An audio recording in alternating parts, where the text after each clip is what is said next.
And welcome to Lou House, Leuzinger High School and Olympian Field. It is a new year, Rufus, Washington, and the Olympians are taking on the El Segundo Eagles. Absolutely, you're right. It's a new year, a new season, a new start for everybody. Leuzinger, though, got off to a bit of a slow start last week, but they're hoping to rebound this week. It won't be easy, though, because they remember this team from a year ago, but the Olympians are a lot more competitive this year, and Coach Damian Porter's second year. That's right, and they are building a good program here, but also over in El Segundo, it's a rebuilding year for them, Egidio DeLeu. Exactly. Eagles had a Cinderella story last season, but they lost a lot of talent. The big the elephant in the room, number 8, Lars Newbar, he's no longer on the team. He graduated. He's playing at USC baseball now. The guy that's stepping up now is taking the role from backup to starter, number 12, Jason Cale. Now important, Lou, because he's only attempted 21 passes total and 1 interception in his varsity career. But good news, though, he has been with Coach Shevlin for 4 years, and they work well together. And when Coach Shevlin and I talked earlier, he said, we're working around, we're going to build the system around the player, not put the player in the system. That should help Cale here tonight against a very tough Leuzinger defense. Speaking about that defense, there's a couple of guys that are getting looks from D1 colleges, but what about the quarterback situation? That is an open book for Leuzinger.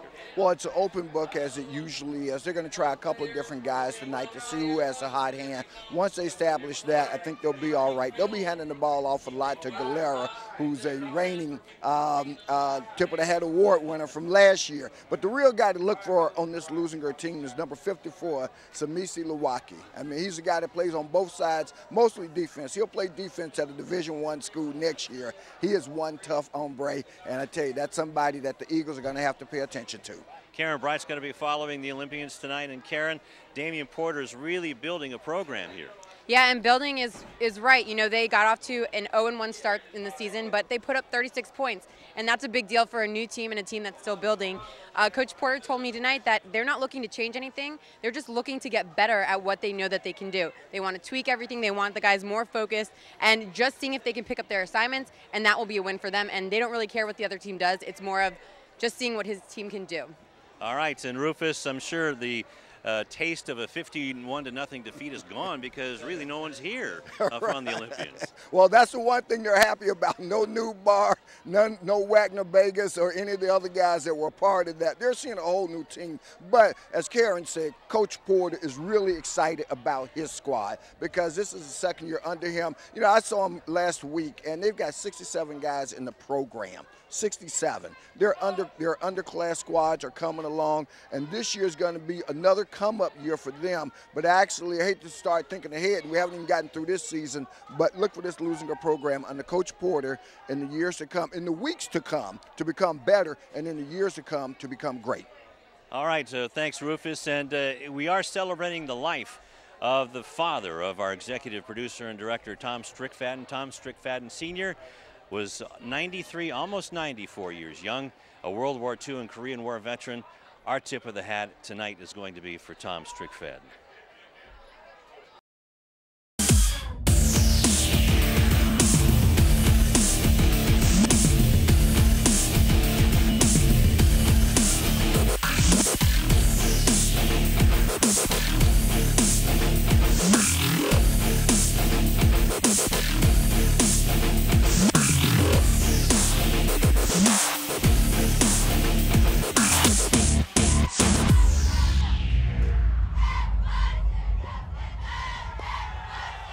All right, back here at Lou House, the Olympians are going to have won the toss. They're going to defer, and they will kick off to the Eagles. It'll be Adrian Acosta, the sophomore, kicking off to the Eagles.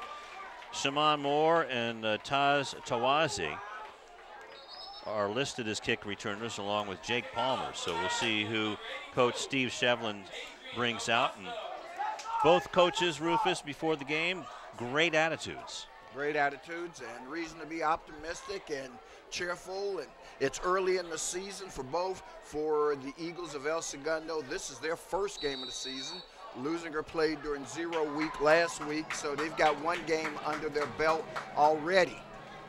All right, on the far side it'll be Taz Tawasi, near side Shaman Moore, and Tawasi picks it up inside the 15-yard line, and good coverage by the Olympians, and it'll be first down inside the 20-yard line.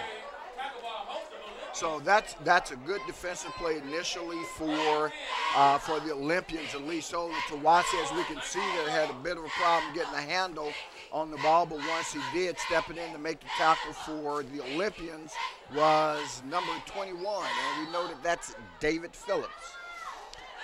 And he'll be playing tight end tonight. Jason Cale will be under center for the first time as a starter for the Eagles. Tawasi's the running back behind him, and he gets the ball. Goes through a little bit of a hole and gets up to about the 25-yard line after a tackle by Michael Carrera. So that's a nice 5-yard pickup, I should say, for Tawasi there on the first play from scrimmage. The guy to look for on defense for the Olympians, Lou, is over on the left side of the line. That's number 54. He's a down lineman. That's Samisi Lawaki. I mean, he's a D1 player, has offers from a multitude of schools.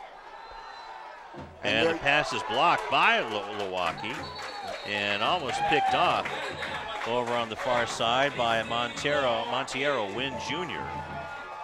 So Lawaki right away making a big play. And that's what Coach Porter said he has to do. They list him at 6'4", 240. And I'll tell you, with that size, and hate to get ahead of ourselves, but Leuzinger basketball program may be taking a look at him. He got to be able to do something on the basketball court. In the spread offense, out of the shotgun now for Cale, and he'll hand it off. And good defense by the Leuzinger Olympians. One of the Olympians is Michael Carrera in there to make the tackle for a loss. And the other Olympian in on that tackle, Lou, was one of the team leaders, and that's Adrian Galera. We talked about him in the pregame. Adrian, one of last year's Temple Head Award winners. And he and Samisi Luwaka expected to lead this team. So we saw two things both ways. We saw the El Segundo offense still getting on track, man. On that set of downs, they only picked up 5 yards. Last year, Newbar picked up that many yards just standing on the center. That's right. But on the other side, the defense of the Leuzinger Olympians really stood tall against this offense of El Segundo. Jake Palmer gets the kickoff, not too far, but it's picked off on the run. And here comes number 11, that's Tariq Culpepper. Culpepper with a big return down to the 30-yard line, inside the 30-yard line of the Eagles. And that was an excellent return by Culpepper from our vantage point here. I got to tell you, it looked like if he had taken on the kicker, he might have gone all the way. Let's see if we see that on the replay. He kind of gives pause when he confronts the kicker, and when they watch the film on this, he'll be told, you got to run through that guy. You don't have to try to duck him. He's a kicker. You run through him, not around him. So I'm going to say it's about a 25-yard return, Rufus. As coming on to play quarterback is Jeremiah Smith, and Adrian Galera will be the running back with him. The receiver, Lionel Smith, Monteiro Wynn, and Andre Hunt.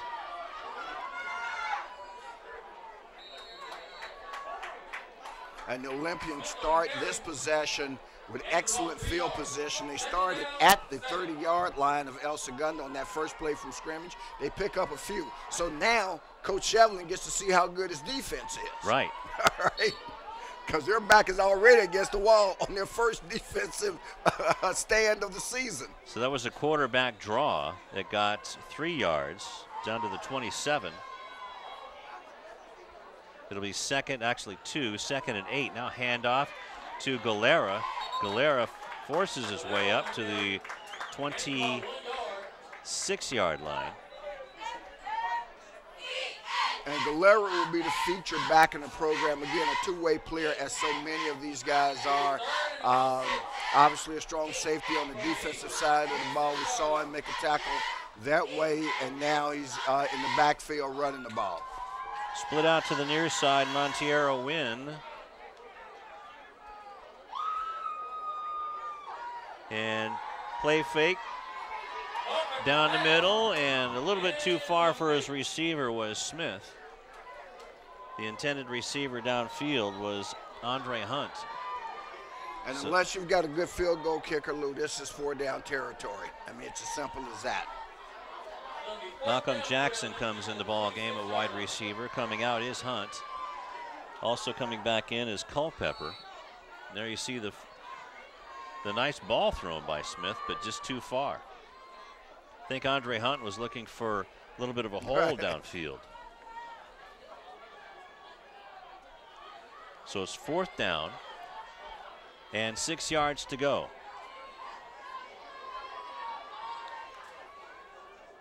Culpepper was in the quarterback position, but a timeout's called as the Olympians didn't like the defensive lineup of the Eagles. Well, it looked like, Lou, to me, they tried to draw them off. Of course, if you're the Eagles, you aren't going to be drawn off on a 4th and 6. I mean, what do you got to lose? You're just going to sit there and wait it out, which is what they did, and they didn't bite, so Leuzinger forced into an early timeout. Okay. So far, the El Segundo defense looks pretty tough, and they have some returners. Number 55, Duncan Papali, is the big defensive end for the Eagles. And in the middle, they have number 10, Ashton Saltz, at middle linebacker.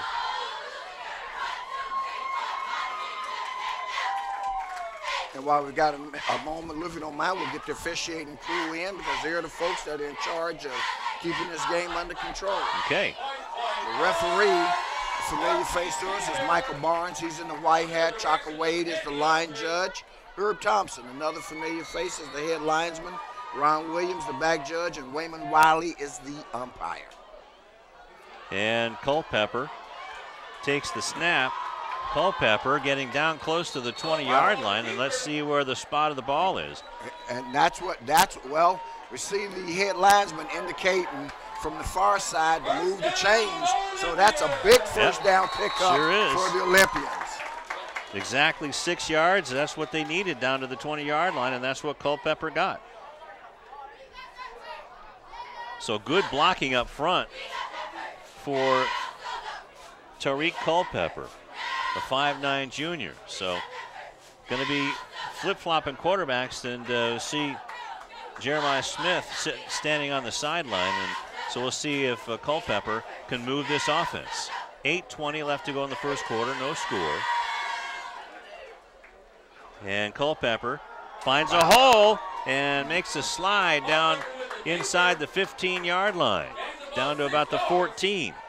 Good business decision by Culpepper on that play. Absolutely.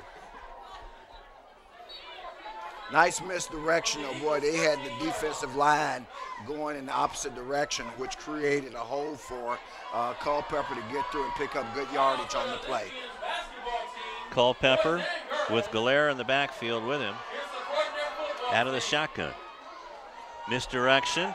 Culpepper, actually that's Smith this time.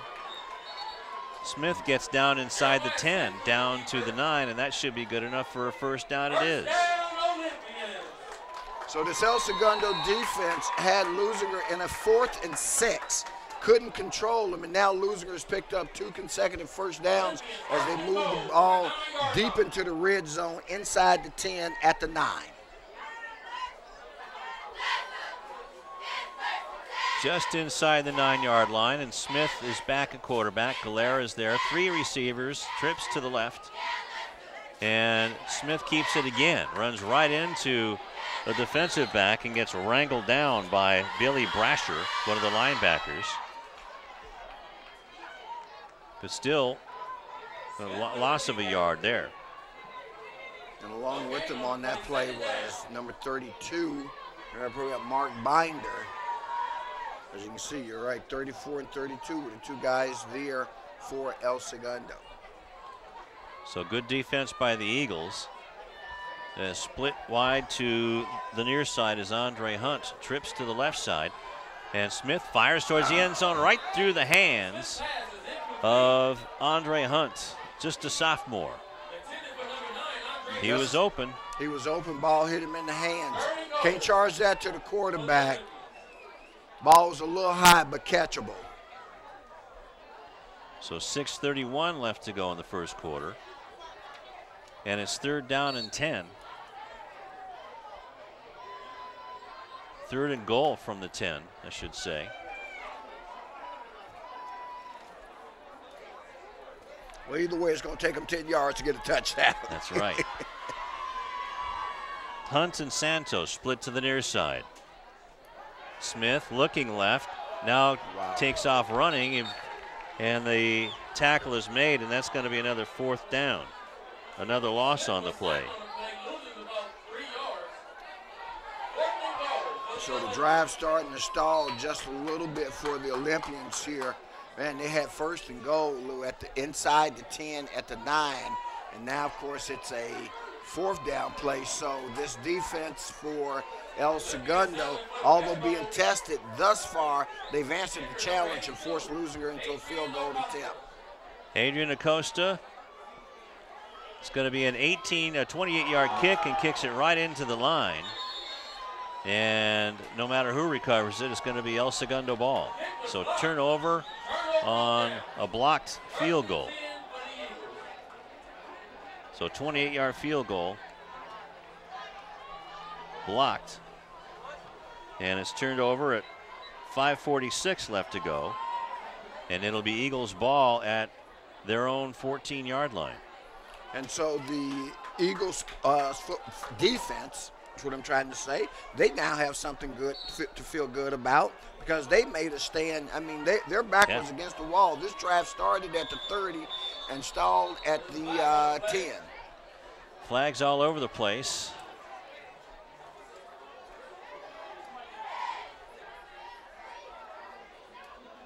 False start on the offense.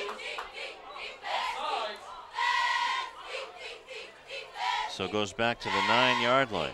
It'll be 1st and 15.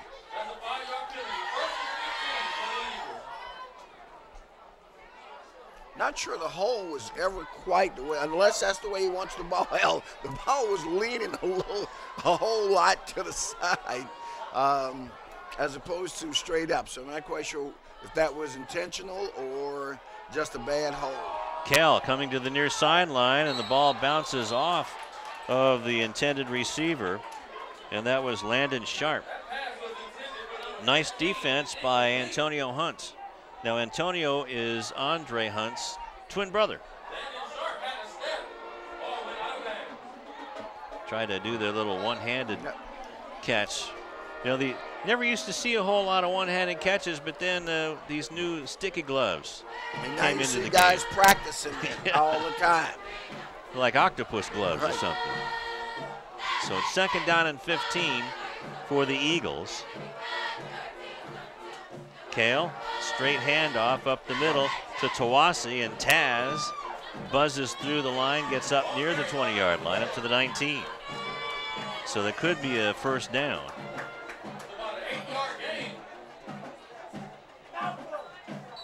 Well, that's right. It was 15, so 15 yards to go. So going to call that a 10-yard gain to the 19-yard line, so 10 yards for Tawasi.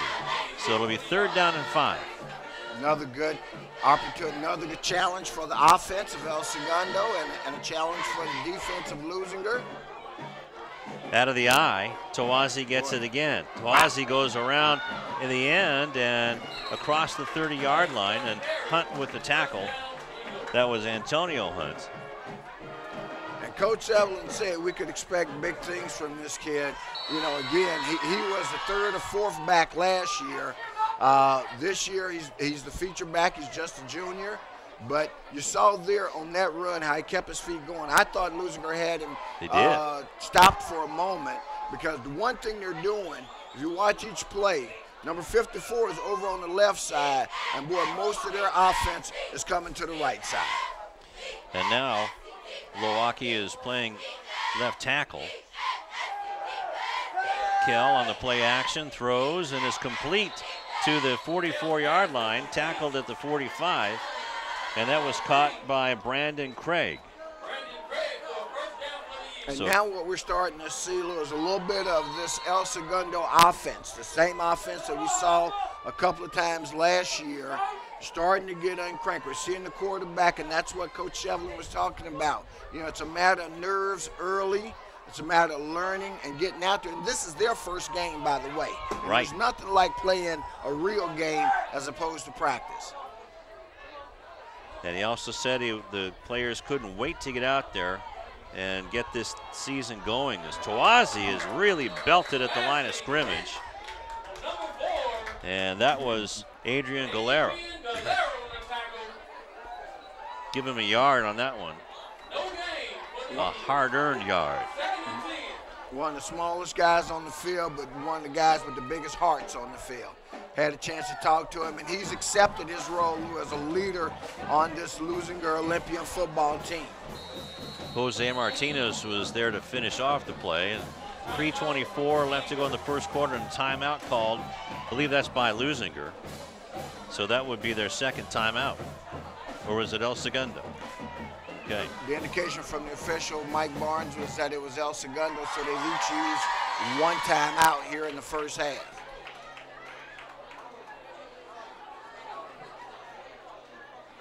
So El Segundo, and once they get the butterflies out, now they've started to get going, and I'm sure that that fourth down stand, that goal, fourth and goal stand really helped. And that drive started back at about the 15-yard line. They've already taken it out to the 45.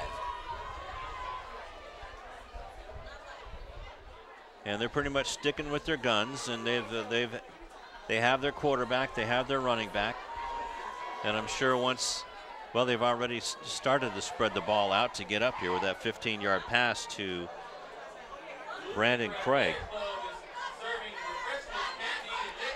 And boy, third downs are so big. The defense had them in a 3rd and 5 situation.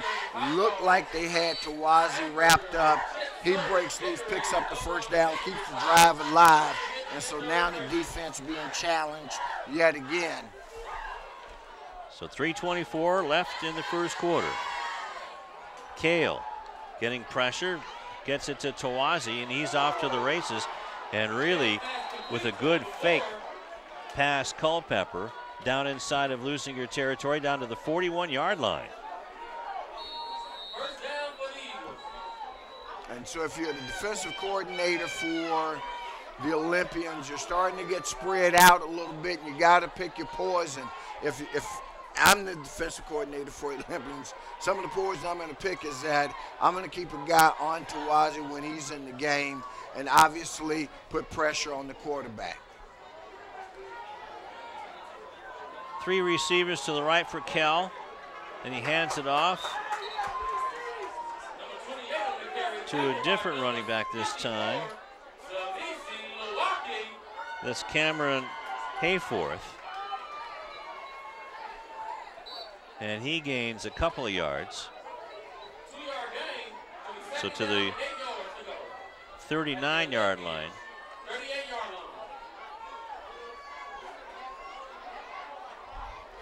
But it'll be 2nd and 8.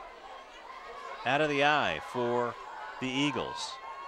Handoff straight up the middle to Hayforth. Runs into a wall of navy blue, but gets down to the 35-yard line. So another 3rd down for the Eagles.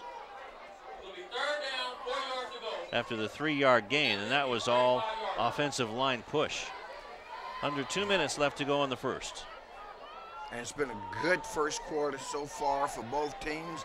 Each one has established some offensive rhythm as well as some defensive rhythm. Big 3rd down if you're the Olympians, and of course the Eagles on the other side are looking to keep their drive alive. 4-man front for the Olympians. Kell back, and Martinez flushes him out and throws it downfield, out of bounds, but getting hit by Milwaukee. Also there was Galera. So that's a 4th down. So let's see what Coach Steve Shevlin will do, Rufus. Well, from here, they're at about the 35-yard line. Back 7 makes a 52-yard field goal attempt. I don't know that there are many 52-yard field goal kickers at the high school level. That would seem to me to indicate that you're going to have to go for it. Jake Palmer's good, but maybe about another 15 yards for Jake. So it'll be Kell out of the shotgun, out of the spread, looking to go downfield. Fires on the near sideline, caught by Shaman Moore. And Moore, one of those guys that they're counting on this year. And that's down to the 25-yard line. So 4th and 4, and Shaman Moore makes the grab. So a 10-yard pass play. And a first down. That's the 4th first down in this drive for the Eagles. Coming down to a minute 10. Down the middle and almost picked off. Right. Almost caught, almost picked off. Right. Ends up incomplete. Malcolm Jackson just about had himself an interception. And another one-handed try, that time by Taj Balogan. But a 2nd down and 10 with a minute 10 left to go. And now after catching a breather, Taj Tawazi back in the backfield along with Jason Kale. High snap. Tawazi back in the game, gets out of one tackle and goes upfield. Still on his feet, rumbles his way down inside the 15-yard line. And if you see the replay, the tackle that he got away from that would have stopped him in the backfield is Lewacki. You see Lewacki come in here, loses his footing on his field, and actually that's what allowed Tawazi to pick up big yardage on the play because, again, number 54 had him in his sights but lost his footing. That's Lewacki had him, and then Galera and Lauren Bowen finished the job. Kale hands it off to Tawazi, and now he's wrapped up, but gets down to the 10-yard line. So a 2-yard gain.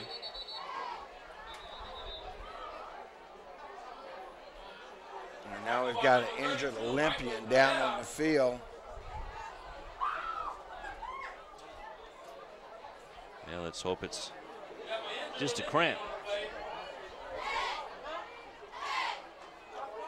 You know, that's the biggest injury, or the most common injury early on in the season when it's so warm out.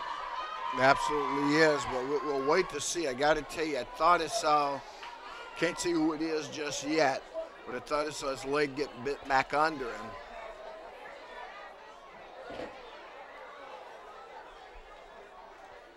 Is that Edgar Maharis?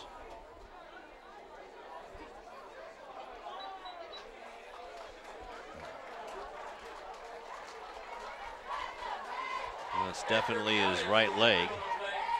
Yeah. Ouch. And sometimes in athletics and sports of all sorts, your body gets contorted and bent in ways that's simply not intended to be bent. And that was one of those, as is helped off by members of the coaching staff. So Edgar, a big part of this linebacking core for the Olympians. 19 seconds left, clock is running. Kell in no real hurry. Now he's back to pass, going to try to get to the end. Oh, now he tucks it under and goes towards the end zone himself. Touchdown, Eagles. And that's the indication. So Kell with the touchdown run from the 10-yard line. From the 10.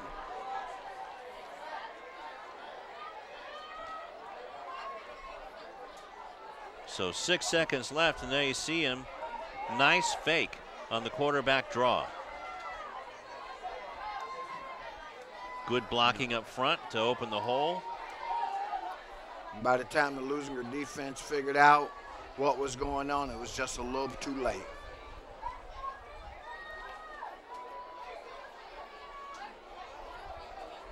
So now we're just trying to figure out what's going on downfield or for the extra point. Is Jake Palmer getting set with the left-footed kick out of the hold of Taj Balogan. Kick is up and good. Actually, the C.J. Shevlin was the holder, so it's 7-0. As the extra point is good, let's go down to Egidio.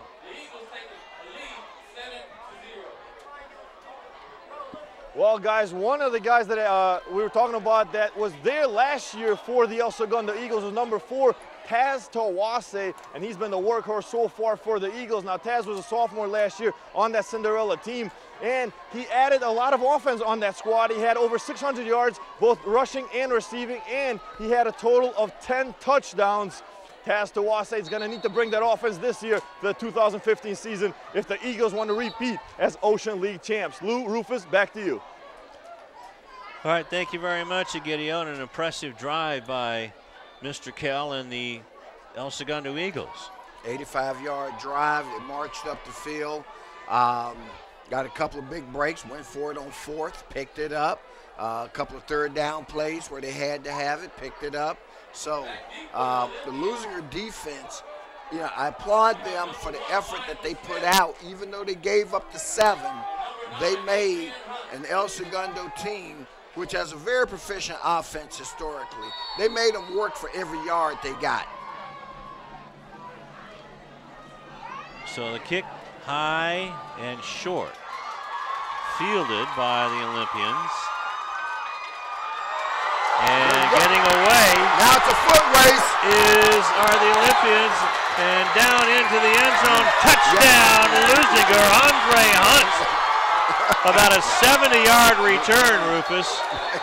And let's see, are there any flags? I don't see any on that end. Let's find out. The officials are acting like there might be. One up here. Well, let's.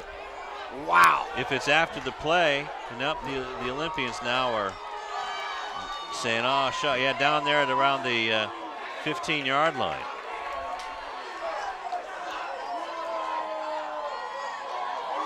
So there's Hunt getting it, a high, short kick. What we're looking for is to see if we can see where the penalty came in. Is it an illegal block? It got to be an illegal block in the back, I would think. As time ran out in the first quarter.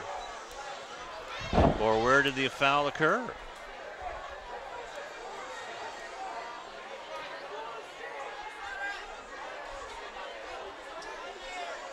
So there's Coach Porter. Top left-hand corner. Right up in the top there. There it is. Block in the back.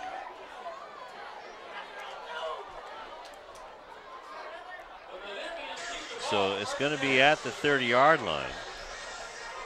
And if you're the El Segundo special teams, boy, you talk about catching a huge break. But that spark right there, even though it comes back, may be enough to get this Olympian offense on track. Okay, so that nullifies the 70-yard return, and ironically, it's going to be at the 30-yard line. So here's Culpepper. Culpepper weaving his way through, getting into the secondary, still on his feet at the far sideline, and waterbugs his way for a first down. Down inside the 20-yard line to the 18. So that's a 12-yard gain for Tariq.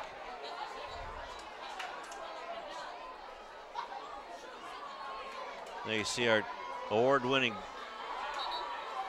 CityTV sports crew right on the tackle there. Handoff. Or no, it's a keep. Now the ball's loose, and El Segundo has it from what I saw, Lou.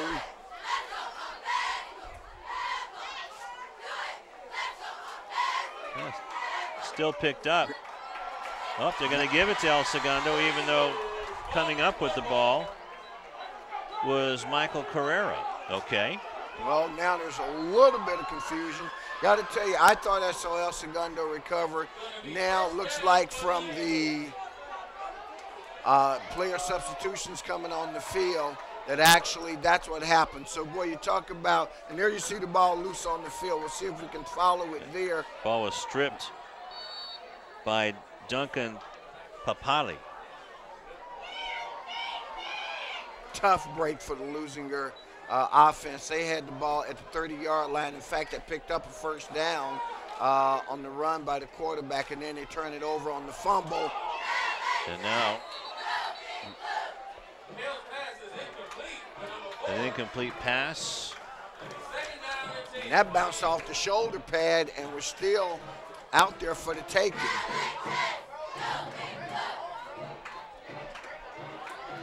So it'll be 2nd and 10 from the 14-yard line. Montiero win near the ball for Leuzinger. And there you see Papali, number 55. It's going both ways tonight. Shimon Moore and Brandon Craig split one of the three, or two of the three. Now Kell keeps it. Kell pays for it. Well, that Leuzinger defensive line, and Milwaukee was in there, but also number 57 for the Olympians. They're standing pretty tall against the El Segundo offensive line. And you're right, there was some Misi there in on the tackle. So it's a big 3rd down play, 3rd down and 9.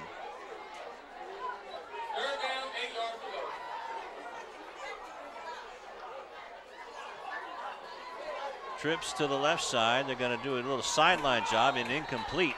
That was to Tawazi, trying to set up a little screen pass. Actually, that was to Shimon Moore. And so a good stand by the Leuzinger defense. Boy, their second time around, you see they played a little bit differently than they did the first time. Kind of like a boxing match, they felled them out. And of course, the El Segundo offense went the length of the field to score. But this time, man, they held them to a 3-and-out.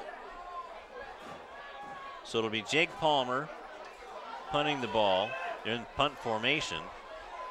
Tariq Culpepper inside the 50-yard line at about the 46 of El Segundo. Now it's a booming kick. Picked up at the 25-yard line by Tariq. Stutter steps, look out for the block. And thrown to the ground by Billy Brasher. And nearly could have been a penalty called on the Leuzinger return team. I thought there was that block was close, and you also got a face mask there against the return man. Now that one definitely, if the official had seen it, would have been called. It's one thing to stiff arm, but even the offense can't grab the face mask of the defender. Right. So close, but no flag. So it'll be 1st and 10 from, let's call it the 16-yard line. With 10:31 left to go in the first half. Glad you joined us on our first broadcast of the season, El Segundo's first game of the season. Leuzinger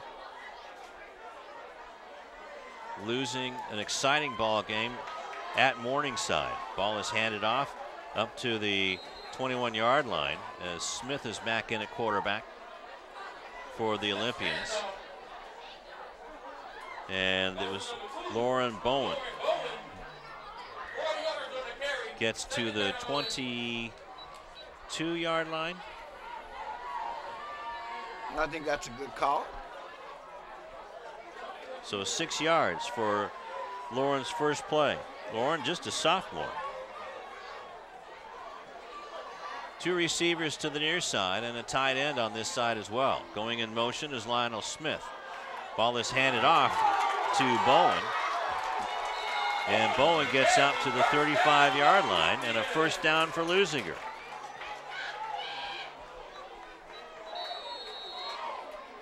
So 13-yard gain for Bowen. and a first down. First down, the clock continues to run. Beautiful hole by the Olympians, and ran right into Jake Palmer. So Jake just like scooping up a ground ball on the diamond. Wide receiver pass or screen pass to Culpepper, naked screen pass, and that's close enough to a first down, marked just inside the 45-yard line.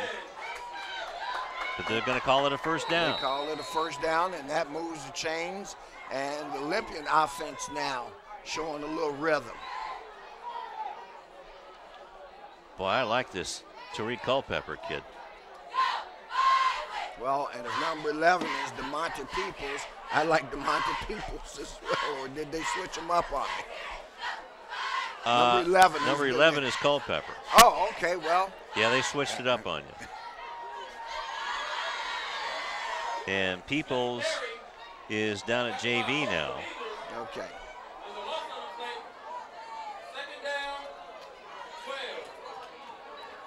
So a loss on the play there of a couple of yards.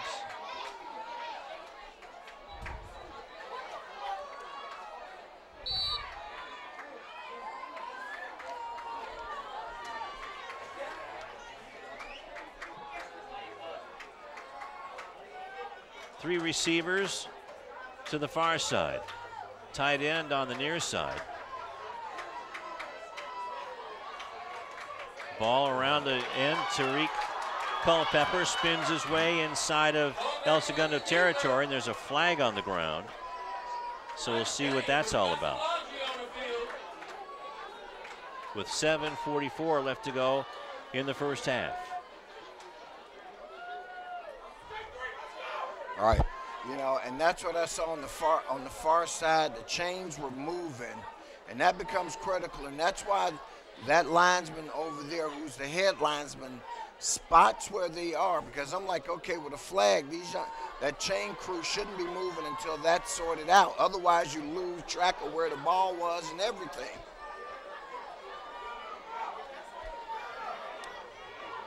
So the ball is going to come back. A holding call.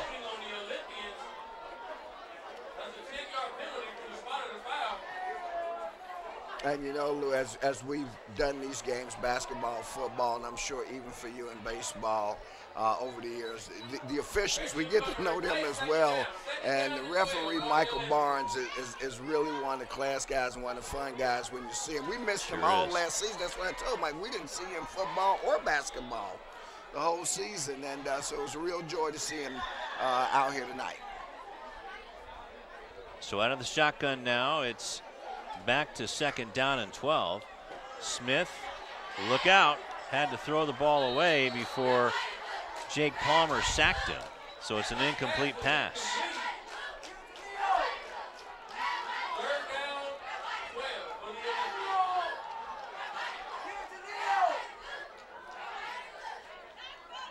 Let's go down to Karen. Lou Rufus, an update for you on the injury of number 25, Edgar Mahiris. I talked to the trainer and he said it looks like it's a high ankle sprain on his right ankle and he will not be returning for the rest of the game. Back to you guys. All right, thank you, Karen. That's tough luck for Eddie and the Olympians, a starting middle linebacker. Because that type of injury will keep you out a couple of weeks. Smith back to pass, good protection. Look out, gets away from one, heaves it downfield, has a man open down at the 15-yard line. Oh! Inside the end zone, touchdown, Andre Hunt. Wow, he took it out of the hands of the defender. And that was a 62-yard pass and touchdown by Andre Hunt. My goodness, that was lightning, especially after he was almost sacked. Right, and that's what I was looking at first. And of course, for Hunt, you're glad to see that kid get the touchdown after he had the big run back that was called back. Right. So there's some excitement there. So it's 7:08. There's the catch. Love to see that again after the PAT. They're going to go for two, Rufus. Ball handed off, Wow, and that's Galera into the end zone, a beautiful hole, and it's now 8-7. And here's the replay. Let's watch the Eagle defender come in. That's number 71. Well, George Hayes, or someone that's not on our roster, number 71. But look at the battle there from Jake Palmer. Right. Took it away from Big Jake, the snake. Right. And Out-snaked him. So Palmer 62. himself is a receiver. Right. That's what makes it interesting. Yeah, he goes both ways. And he's the right fielder on the baseball team, too. And so for the first time in 2 years, Leuzinger has the lead against this El Segundo Eagle football team. Scored a point. Right.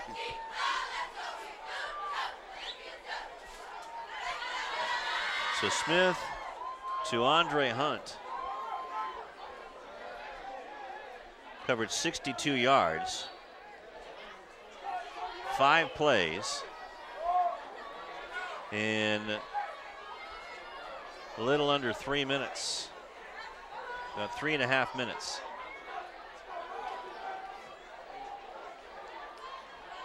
You know, I've had the opportunity to talk to Coach Porter a couple of times over the 2 years that he's been here. And one of the things that I'm seeing that he's been preaching is, hey, give me some time. Let me teach these guys my way. Let me instill the values in them that we believe in and that we want them to carry. And boy, right now, in just the second game out this year, they're certainly showing a lot of that. Acosta's kick is going to go to Tawazi at the 15. And up and over and down at the 30-yard line. And now flag comes in from the side.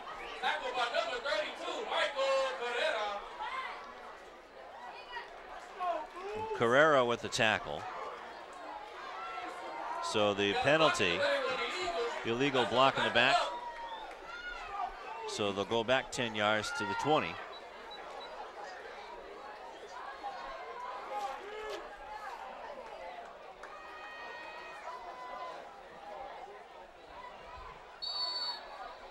There you see Tawazi coming in and flying through the air. So 7:01 left to go in the first half. El Segundo from their own 20-yard line. Spread offense, 2 and 2. Kale over the middle and in and out of the hands of Shimon Moore. So that's the 10th pass attempt by Kell, and he's completed 3. Okay, he's got to pick up the pace a little bit. Now that one should have been caught. Right. Bet you 8 times out of 10, Shimon will catch that. And that's one of those stats, though, I'm sure quarterbacks would like to see, and I'd like to see more of, that's officially recorded as drops, because it goes as an incompletion against the quarterback, and the receiver doesn't affect his reputation at all, statistically, although fans and coaches know who's got the sticky hands and who's got the butterfingers. Well, he went right back to Moore and a tougher catch and caught that one. And Culpepper on the tackle. He left it a little bit short, though. It's third and less than a yard. So that's the second reception for Moore. So 3rd down and 1. Stacked offensive line. They're going to give it to Tawazi, and he goes right up the middle and gets the first down. And they hold him to about 8. And I got to tell you, anytime you can just contain him, you're doing a pretty decent job, because he has explosive speed, I should say. And that's what's not going to work on him. We saw their arm tackling. He's the kind of guy, he's only a junior, but you got to wrap him up. So a 9-yard gain for Tawazi and a first down. Kale, man wide open, really wide open, inside of Leuzinger territory. And coming in, that was Ashton Saltz inside of Leuzinger territory. And with 5:46 left to go in the first half, the Eagles are on the move. So you say KO was 3 for 10. He goes, Mr. Stowers, I got something for you. Okay? How you like me now? Pretty good, man.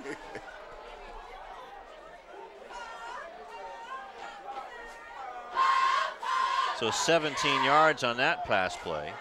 And he's 2 for 2. Thank you very much. Kell looking to go 3 for 3. And just overthrew Shimon Moore. Culpepper lost sight of him.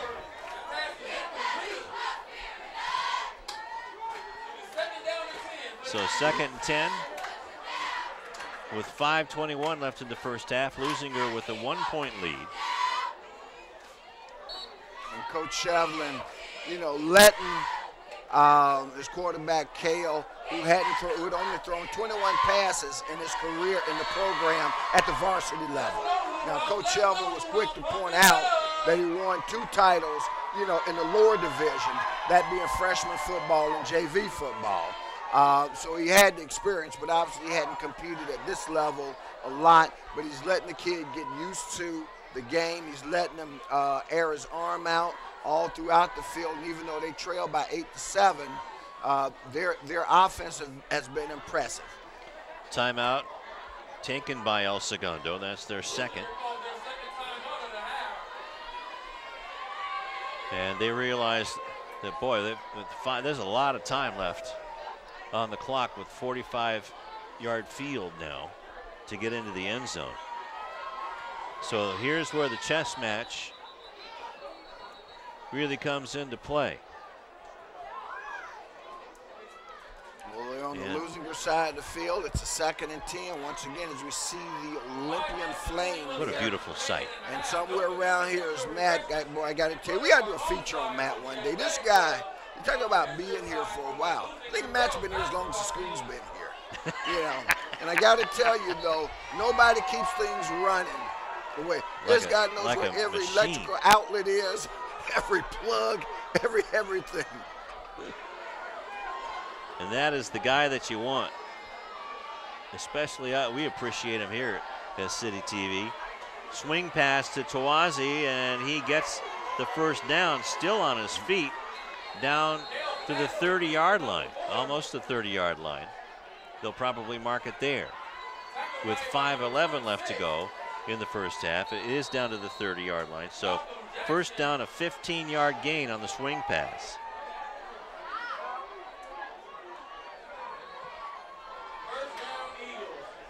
So that's Tawazi's second reception. And he has 29 yards. Hand off to Tawazi, a little bit of an effort for that, but gains about 2 yards. Down to the 28-yard line.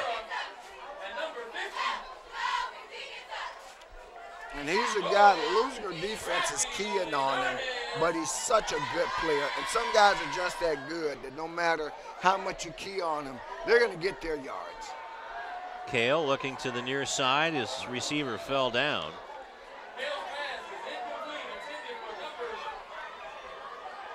I think it's intended for C.J. Shevlin. No, pardon me, that's Taj Balogan.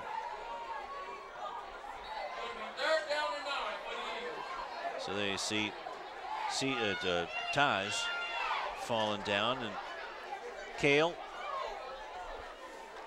getting his instructions. So 4:25 left to go. Yeah, we saw that Olympic flame. Wouldn't it be something to get the Olympics back here in LA in 2024?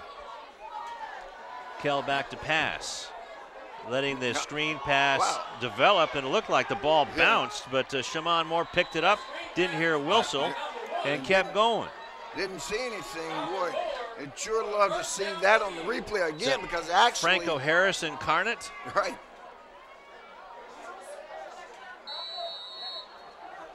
Oh, well, it's tough to see with the, but they're going to call it a 1st and 10 from the 15-yard line, 14-yard line. And now Tawazi inside the 5-yard line. So they're going to call that close to a first down, down to the 5. So a 9-yard run. Shimon Moore. Tawazi getting up a little bit slower with each play. I mean, they've worked him over pretty good, and the Olympians have put a thumping on him. He's responding to the bell each time, but moving a little slower with each handoff. There's the handoff now up the middle. Gets cracked again and close to the end zone. Touchdown. Into the end zone. Touchdown, Eagles. Taz Tawazi with a 5-yard run. Well, and he gives me a dose of the same thing that the quarterback gave you. You think I'm getting tired? Watch this. Yeah. Think they're wearing their earpieces or what? And man, he ran right over the Leuzinger linebacker to score that touchdown. When you smell that end zone as a running back, it's kind of like smelling salts. Palmer, left-footed kicker. Right down the middle, nice high, good hold by Shevlin, and it's 14-8. So the Taz with a 5-yard run.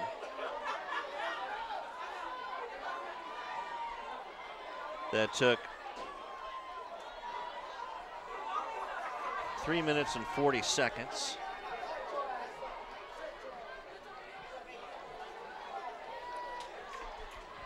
Eight plays, 80 yards.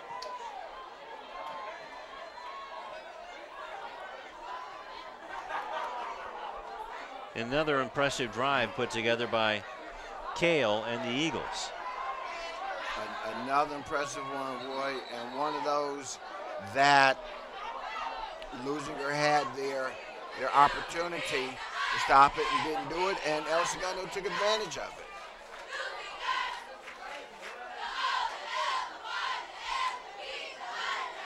That's right.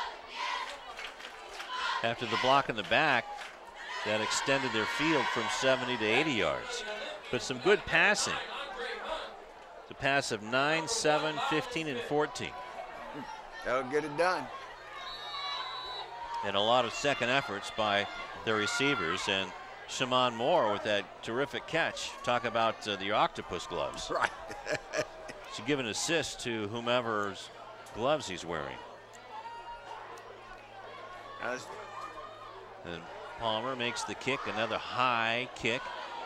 Somebody better find it. Finally, Smith finds it. Smith gets up to the 20 and gets pounded. That's a late hit there by the official right there Jackson on top Bing. of the play. I mean, that's about as late as you can get. Clearly, it was over. Man, that should be an extra 15 tacked on for the Olympics. Let's watch it here. Okay, he's down now. He's down. Yep. Can't argue with that. So 3:14 left in the first half. The Olympians get it back at their own 24.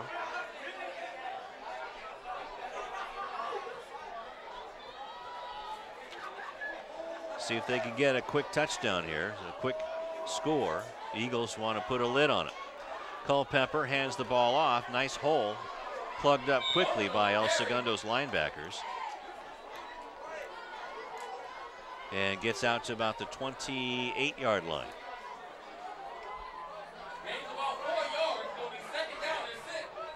So that was Lauren Bowen. Bowen with a 4-yard carry.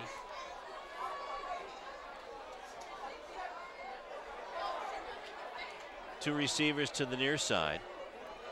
Bowen gets the hand on. Oh, Culpepper keeps it. A little bit of a misdirection play out of the spread. And across the 30-yard line to the 33. I'm not sure how much of that was a misdirection, how much was a mishandle. And Culpepper decided, okay, I'll keep it and try to make something out of it. So a 5-yard gain by Tariq.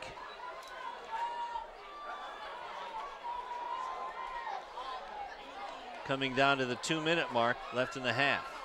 4 receivers, 2 on either side. Ball is handed off and should be a first down across the 35-yard line up to the 39 by Bowen.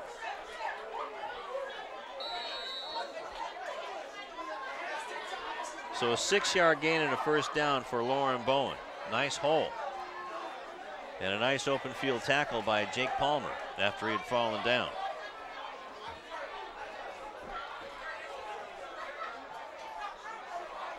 Coming down to 1:30 left to go in the half.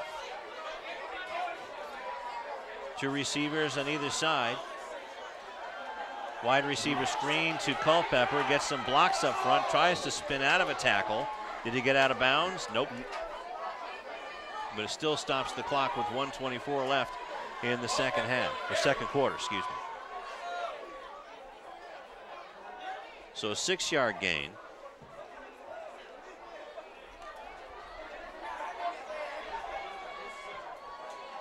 Culpepper now split right down below us on the near side.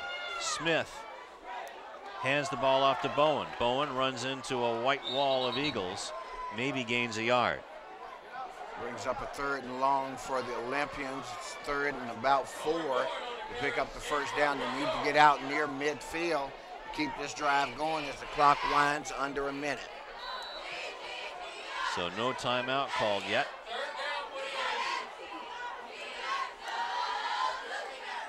Smith at quarterback. Culpepper lined up just below us on the near side. Culpepper trying to go for, or trying to get to Culpepper, but the pass goes over him and incomplete. Stops the clock with 40 seconds left. Had the right idea, had this man out in the flat. Clock stops, of course, on the incompletion. Let's see, once they, okay, so it won't start until the snap. So it appears that they're going to punt the ball away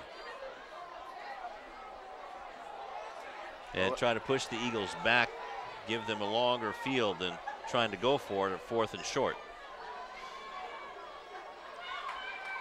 Got to get the 11th guy out there. As Culpepper gets prepared to punt the ball away. Kicks it high and short. Okay, you got it down and now. Okay, once it bounces back toward you, that's the point at which you're down it. So 34 seconds left at the 31-yard line. So that's just, so let's see how far, we're going to see how far probably Jason Kale can heave this thing. Well, that's enough time for them to score 7 points if you don't stay alert. Yeah, no kidding. Yeah. So the Leuzinger defense definitely can't take a break right now. I mean, they're 34 seconds away from the halftime break, but they got to play this as if it was the first 34 seconds of the football game. Kell looking over the middle and almost had it. That's a pass interference call right there. And that was C.J. Shevlin, as the ball was already gone, it looked like. And that call made by the side judge. That's he's in good position to see it. That's Shaka Wade. Shaka Wade made the call. Goes over to give the explanation to the referee, Michael Barnes, who, for you fans of officiating, the referee is always the one who gives the indication of what the penalty is. So it's called holding.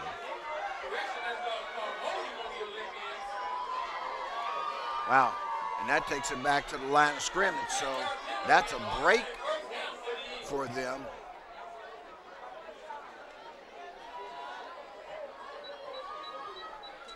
So it goes up to the 43-yard line, should be a first down. Right, but the big thing, Lou, is that wasn't a spot of the foul penalty, which would have had the ball upfield another 10 yards in addition to the mark-off. Kell looking downfield down the far sideline and in and out of the hands of the intended receiver. That's Jake Palmer over there. Yeah, but Hunt had no idea where the ball was. Back to the ball the entire time, playing the receiver. That's a dangerous, dangerous way to play defensive back. At some point, you got to see the ball or know where it is. Well, Yeah, well, you got to play the receiver's eyes. That's the way you're taught. Well, suppose he closes his eyes. The receiver? The receiver. He better not. Just for a split second. If he sees that's what you're doing, okay, I'm going to close him and just run up the field. So now you won't know, but let's see what happens here. Chances of that are slim and none, and Slim is in a coma as that pass intended for Brandon Craig was way overthrown. Well, all these incompletions just stop the clock with each play, though. This 34 gives everybody a breather. Now, when you're covering a wide receiver and you see his eyes get as big as beach balls, you know the ball's coming his way. Out of the game comes Musika Vailea. You say that. Okay, well, here's what I'm going to say. I'm going to say that number 4, Taz Tawazi, is still on the field. Yep. And you got to play him. And that's also keeping these Leuzinger D-backs honest, because he can break along with himself. He sure can. Shema Moore split to the near side, and Tawazi gets it and squirms through the hole for a first down inside of Leuzinger territory, down to the 45-yard line with 5 seconds left. They moved the chains, and now you have a timeout called by Coach Shevlin with 5 seconds left. Actually, they show officially as 2 on the clock. Okay. So that's a 12-yard gain for Tawazi. And that was his 12th carry of the ball game. Now we have the officials conferring. That's Herb Thompson along with Michael Barnes, and what they're discussing is the clock and seeing whether or not, I thought the clock was at 5 seconds. It was. When it happened. So let's see if they make any adjustment to it. Doesn't look like it so far. Well, hope they put another second. So there's 6 seconds. Okay.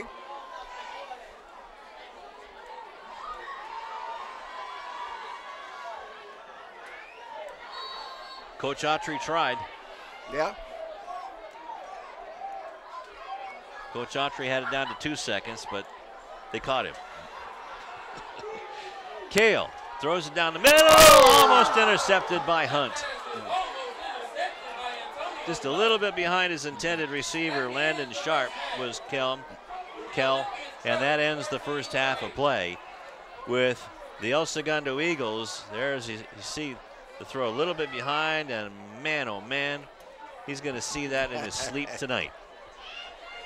So another incomplete pass, and that was 19 attempts for Jason Kell. And of course, about 6 of those came in the last 34 seconds. But that was a part of the strategy and understandable. The score, well, it's not Morningside Monarchs. It's the El Segundo Eagles. But let's go down to Karen with Coach Porter. Coach, that was an exciting end of the first half. How do you feel the guys did this half? Awesome. We got to clean up the mistakes. We had a touchdown call back and a couple untimely penalties, but I'm proud of our effort. We're playing hard. Other than that, any adjustments for the second half? Nothing. Got to keep doing what we're doing. Do our job, play our game. All right, congrats. Thanks, Coach. Back to you guys. All right, thank you very much, Karen. And, well, what do you think of the Olympians' effort? Well, I thought it was a great effort. I agree with Coach Porter. As I said, the difference between the last time we saw them last season and this game is just amazing. They're a much more disciplined team. They're a much smarter team. They're a much more aggressive team. They're doing a lot of things right. This team looks real good. And as he said, we aren't going to change anything. We just got to clean up a few mistakes. And for a high-powered offense like El Segundo, let's face it, granted, this is a new crew of guys, but you can see that, man, by game 4 or 5, these guys will be clicking along. It's going to be a well-oiled machine. Catching them on the right night. That's right. I pity the Ocean League opponents. They're going to have to play them in 5 or 6 weeks. That's right. I think it's going to be a big learning curve here coming up, like you say. Well, we're going to take a timeout for halftime, and we'll be back with the third quarter action and the unofficial stats when we come back for half number 2.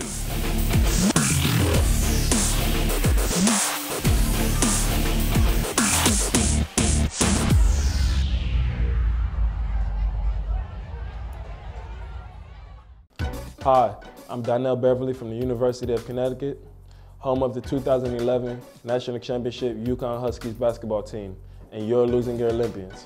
Beverly around the back, follow-away jumper, good, beautiful shot. It wasn't too long ago I was playing basketball right here.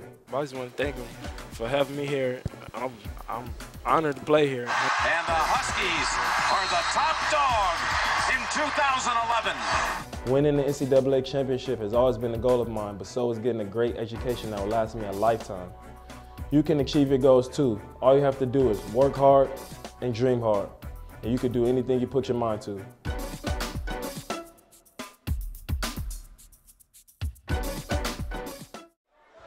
Back here at Lou House, just before the start of the third quarter, it is 14-8 in favor of the Eagles. And there was a play that we had questioned on that go-ahead touchdown drive, Rufus, and we took a little bit of a closer look at it during the half. Well, and here's a replay, and you'll see very clearly the ball, which we thought when we saw it in real time, we thought it had hit the ground, and we had turned to look back upfield the other way to see him bring it back, but instead, that was one that went the way of the Eagles. What should have been an incompletion turns out to be a completion. They go ahead to score on that drive to take the lead. And then on the ensuing play, and this isn't about the officiating, but boy, there definitely was a late hit against the Leuzinger return man that wasn't called. But all of that ends up being a 14-8 ball game that the Olympians on the short end, but they are playing very good ball, and hats off to El Segundo as well. And I was just seeing Samisi Luwaki getting stretched out, so hopefully he's not getting cramped up. And let's go down to Egidio. Thank you, guys. Well, I just talked to Coach Shevlin. I asked him what he liked based off the first 2 quarters of football, and he said he likes how Taz Tawase has running the football, and he likes Jason Cale's composure, and he said he's doing some good things. He's making some good reads. Everybody in the team so far just needs to stay composed and do their assignment. I said, Coach, what's the message for quarter number 3 and quarter number 4 to finish this off and get a W here? And he said we just have to relax, take a breather, and have fun and enjoy it. Again, like we said, and we're kind of like beating a dead horse here, but a lot of these guys haven't had this varsity experience. A lot of these guys are juniors, and this is a very junior-heavy team. One guy that's a returning senior is number 1, Shaman Moore. This offense needs to get him more involved in the second half for the El Segundo Eagles to leave here victorious. Lou, Rufus, back to you. All right, Gideon, Shaman Moore was the Eagle that had that immaculate reception. And let's go over some of the stats, very unofficial. And for Adrian Galera of the Olympians, 12 carries for 77. Actually, no, let's just start off with Taz Tawase. Had 12 carries for 77 yards and a touchdown. Jason Kell had 7 completions out of 19 throws and 74 yards. And 4 catches, 40 yards for Shaman Moore. Let's go down to Sebastian. Hey, thanks a lot, guys. Talk to Coach Damian Porter coming out of the hallway there. First of all, he wanted to talk about the mistakes the team has made. He feels like they should be up 14-0 right now. Talked about the missed tackle at the end of the field that led to the touchdown that they have against them right now. And one of the things he just talked about is how young the team is, and they're playing against themselves and they're playing against El Segundo. So they have two teams to face tonight, he feels like. And he said if they can beat either one of them, they can come out on top. Back to you guys. And Adrian Galera had 1 carry for 2 yards, and Tariq Culpepper 4 for 29 yards. And in passing, Smith 3 out of 7 for a touchdown, and receiving the big catch with 62 yards, Andre Hunt for the touchdown. So the stats racked up more plays by El Segundo, but only a 6-point lead.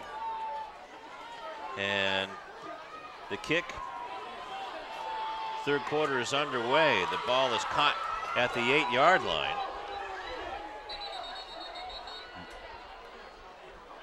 And the ball was caught by Lionel Smith. At the 22-yard line is where Leuzinger will start off. 11:54 left to go in the third quarter. And that's a positive start in my book. That's one of those personal stats I keep. You know, nowadays, guys from the NFL down, man, they return the ball out. And to me, if you don't get it to the 20, then that's a negative return. This return brings it out to the 22-yard line, so positive momentum to start the third quarter for the Olympians. Smith will start at quarterback for the third quarter for Leuzinger. 2 receivers to either side of him. Gets it to Hunt, and Hunt breaks out of a tackle, but there's more white shirts waiting for him. And huge loss on that play, man. All the way back, almost a 10-yard loss, back to the 14-yard line. So that's an 8-yard loss. That's one of those plays you'll take it, you'll put it back in the playbook to use another day.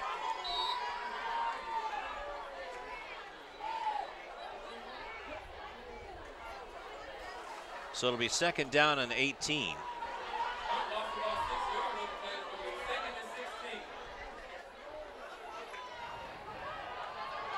Ball is kept by Smith and gets back to the 20. So he gets a good chunk of it back. Gets about 8 yards. Yeah, 6 to 8 yards of it back. So 3rd and 12. Culpepper and Haygood are split to the near side for Leuzinger. Smith looking left, heaving left downfield, has a man wide open, but it was Hunt. Pardon me, Andre Hunt, not Haygood. And now it's 4th down and 12.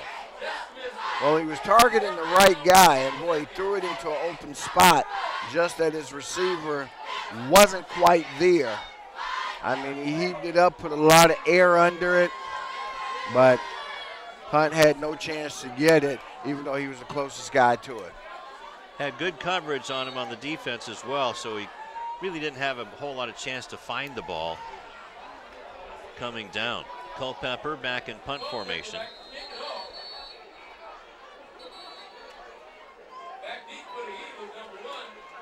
And is that a timeout by El Segundo?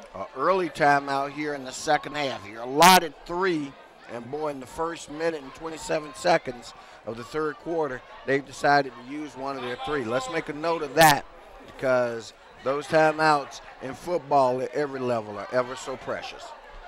That's right. So Leuzinger can't get anything going on the first drive of the third quarter. But, well, for opening night here at Lou House, got a nice crowd on hand, Rufus. A very nice crowd. I mean, so that means the fans are expecting big things from this Olympian team this year. They've come out in support. And that's good for the program. It's good for the school. And there are a lot of changes in Leuzinger athletics. Again, we know that Coach Porter's in his 2nd year. Come basketball season, Arturo Jones, long-term, first of all, a faculty member here all along, but a member of Coach Reggie Morris's basketball team. And he went over as a coach to Redondo with him, but now he's back here as the head coach. We'll talk about that later. Right now, big 4th down for the Olympians. Culpepper in punt formation. Shimon Moore back to receive it at his own 45-yard line. And takes a Leuzinger bounce off Moore, but he falls on it at his own 49-yard line.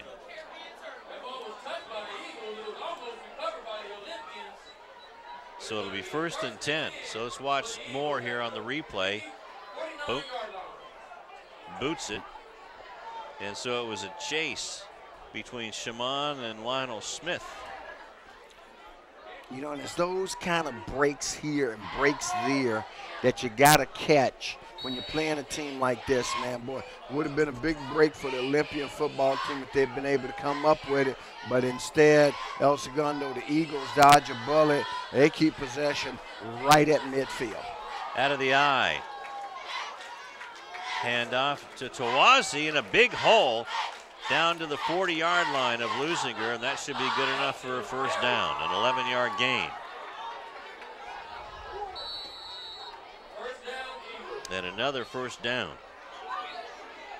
So 4 first downs and a touchdown run for Taz.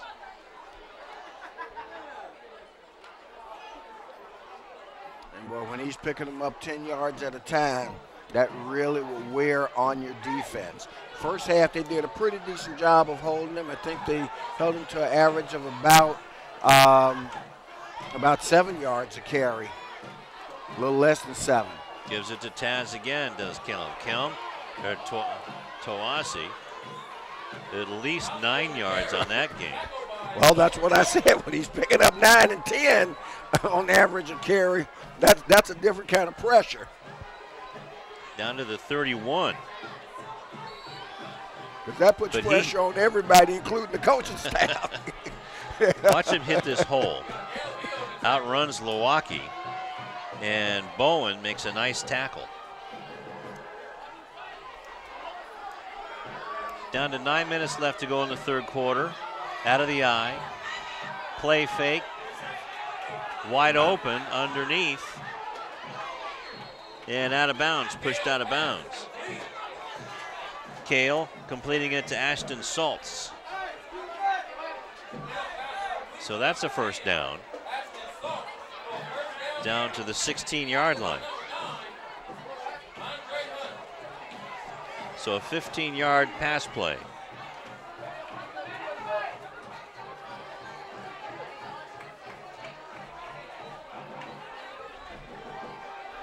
So within striking distance now, a good play fake by Kale. Looked at the screen, now throws it down the middle. Caught right at the 5-yard line. And that's Shaman Moore. And Kale looked off his receiver to the outside and came back over the middle and hit Moore on that play. If you watch, you see on the replay, saw him momentarily look deep to the left, didn't see anything there, came back across the middle and hit his receiver, Shaman Moore. That was a beautiful pass. I mean, Moore couldn't have asked for it in a better spot.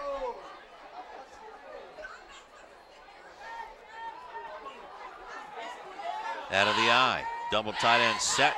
Toazi up and over and into the end zone. Touchdown Eagles. Wow. Now he went over completely and still came up with the ball. I don't know if he landed on his feet or not, but we saw him get a flip. That's like Sam Bam Cunningham. Yep. Back against Ohio State in the Rose Bowl. Up. You'll see him go airborne there, get hit underneath. So 8:23, 2-minute drive. Wow, 2 Leuzinger defenders. Man, that was like a wrestling move there. That's what you call a monkey flip in the wrestling world. So Taz with touchdown number 2. Both 5-yarders. Palmer on to tack on the extra point. And it's now 21-8 with 8:23 left to go in the third quarter.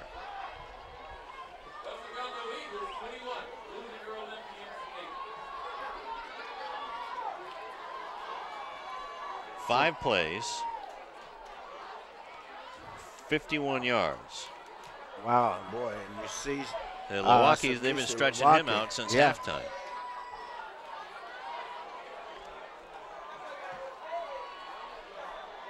And anytime he's not on the field, that's a big, big loss for the Olympians. They have him over here on the sideline, working on him right in front of our sideline crew.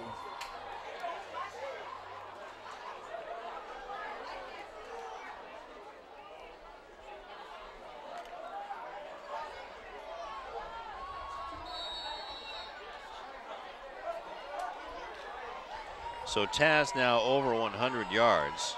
He has 102 yards unofficially and 2 touchdowns. Here comes the kick.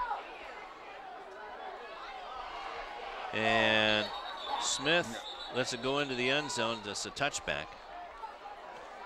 So it'll be 1st and 10. Tyler Villalobos with the kick. And it'll be at the 20-yard line. Let's go down to Egidio. Thank you, Lou. And that impressive touchdown run, but Taz Toase, one of the big reasons somebody opening up big holes for Taz. Up front was number 55, Duncan Papale. Now, Papale is another one of those guys that had that varsity experience last year. He's 6'5", 245. He is a true lineman. Last year played mostly a defensive line, was 5th in tackles on the team, had 40 total tackles, 5 sacks.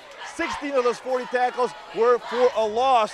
This year, though, they needed help on the offensive line since a lot of seniors left. They brought him the O-line, and he's doing a great job so far tonight. And like you just saw in that last play, opening up big holes for Taz Tawase. Lou, Rufus, back to you. All right, thank you very much, Egidio. And we've already got a flag on the play. I believe this is going to be against the Olympians for an illegal block.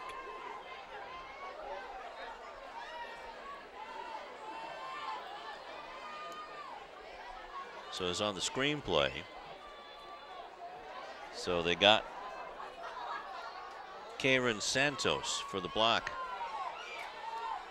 Block in the back.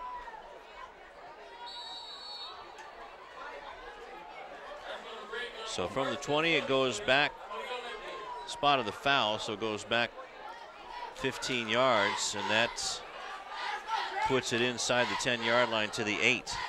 Boy, they've got to get all the way out to the 30 for the first. And this one, the snap goes all the way in the end zone. Smith to get rid of it. Wow, now fumbles it. And who's got it? Well, if El Segundo has it, that's going to be a huge, huge problem for the Olympians now.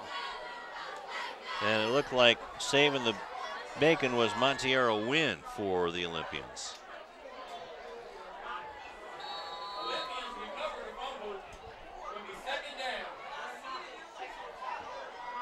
So let's watch the ball slip out after it was helped out by Billy Brasher. Should take the R out of his name. Right. This is Billy Basher. And now the ball is going to be at the 5-yard line. And boy, that's a second and 25.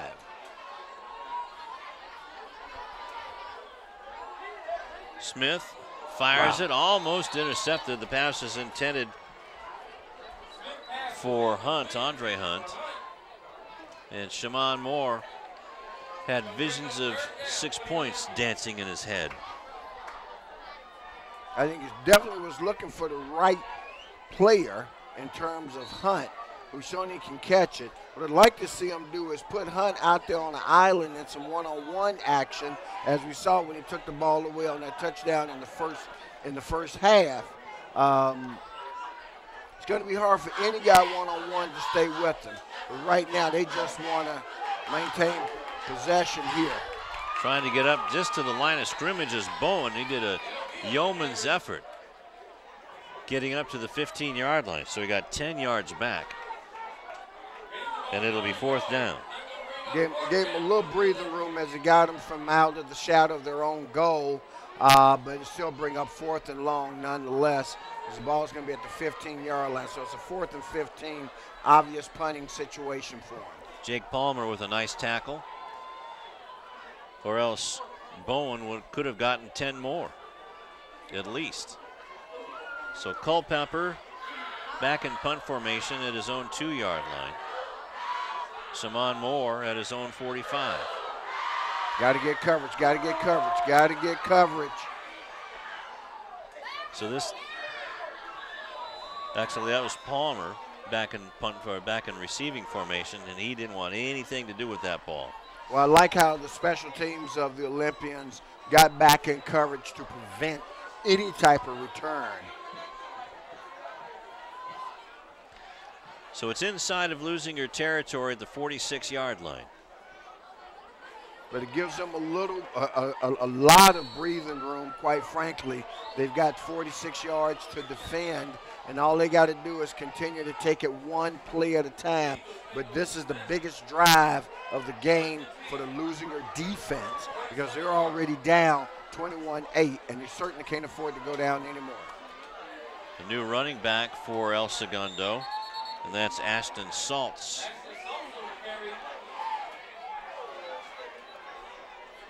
Saltz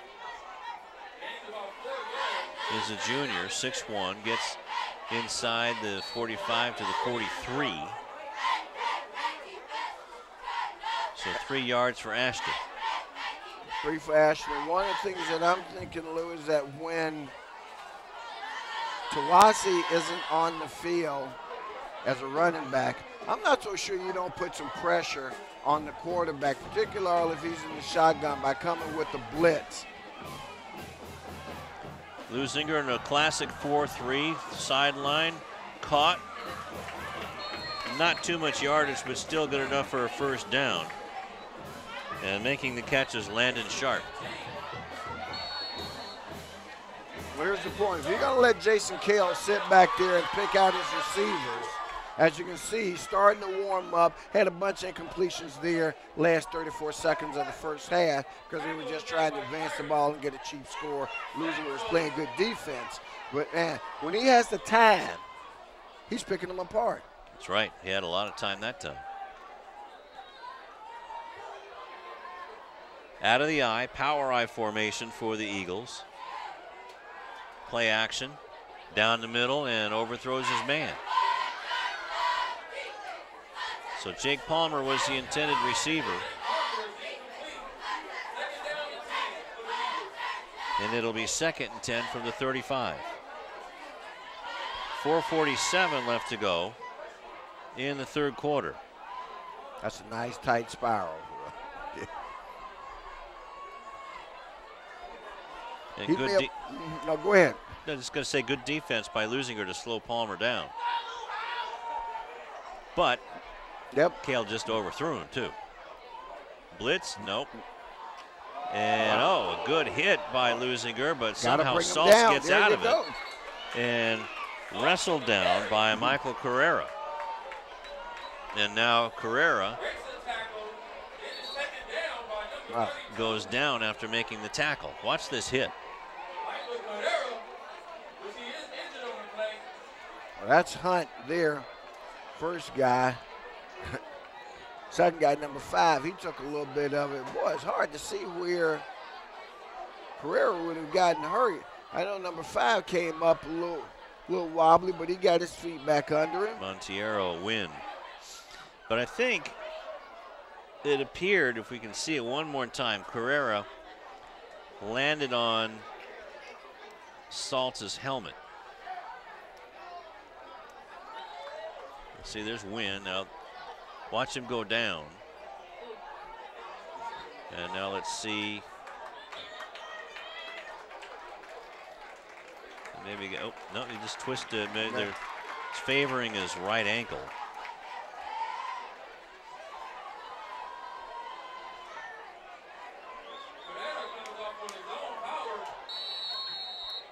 So there's his right ankle there. We see it caught underneath there. Hopefully it's just a small tweak, but a gain of 1 yard. All that for a yard. Makes it a 3rd and long. So 3rd and 9 out of the shotgun is Cale, and movement on the offensive line. So it'll be 3rd and 14. And that's one of those breaks that if you're a Leuzinger fan, obviously you want to see go your team's way. You've seen a couple go against them. They finally get one. So you're right. Now what was 3rd and long now is 3rd and a lot. At 3rd and 14, ball's at the 39-yard line. They need to get down to the 25. Cale across the middle is caught, and Leuzinger literally holds on. Malcolm Jackson holding on for dear life on Shaman Moore. So it creates a 4th down. Forward progress to the 31. And look, what we saw is that we can see here they brought pressure on the quarterback as well. So he had to get off a quick throw, a good throw though, found his receiver, stood in there, let it go, got hit by Galera, still, but he got the pass off and away, and now it's 4th down, and what are you gonna call it? 5? Long 7. 7? Okay. 8, 7, 8.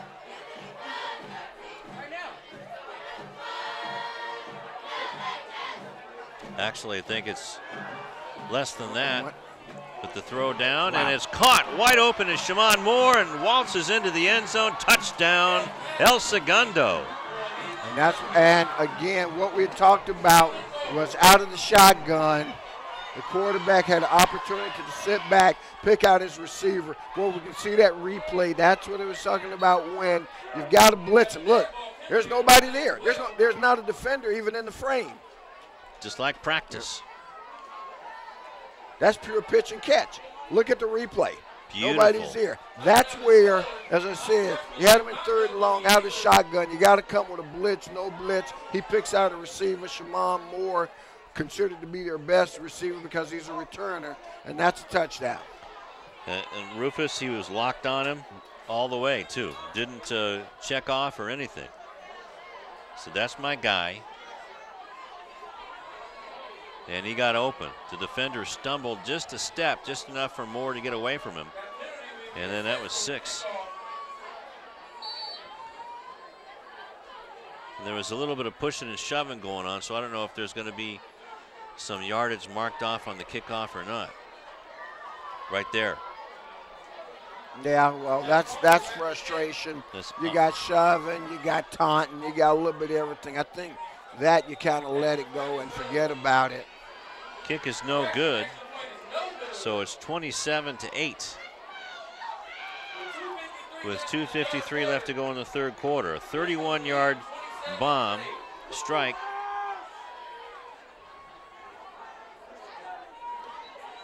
to Moore. First touchdown pass of the night.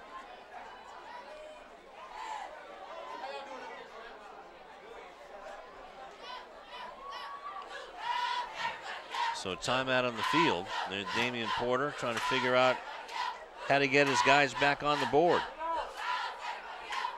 And of course, again, situation where the defense in a position, defense that held as long as they could, they bent a lot and then they finally broke, okay? And we talked about how that was going to be a huge, huge stand. It was a 21-8 ball game. You make a stand here, you get the ball back. Now all of a sudden you got a game. But now at 27-8, once again, this possession key for the Olympians. Absolutely.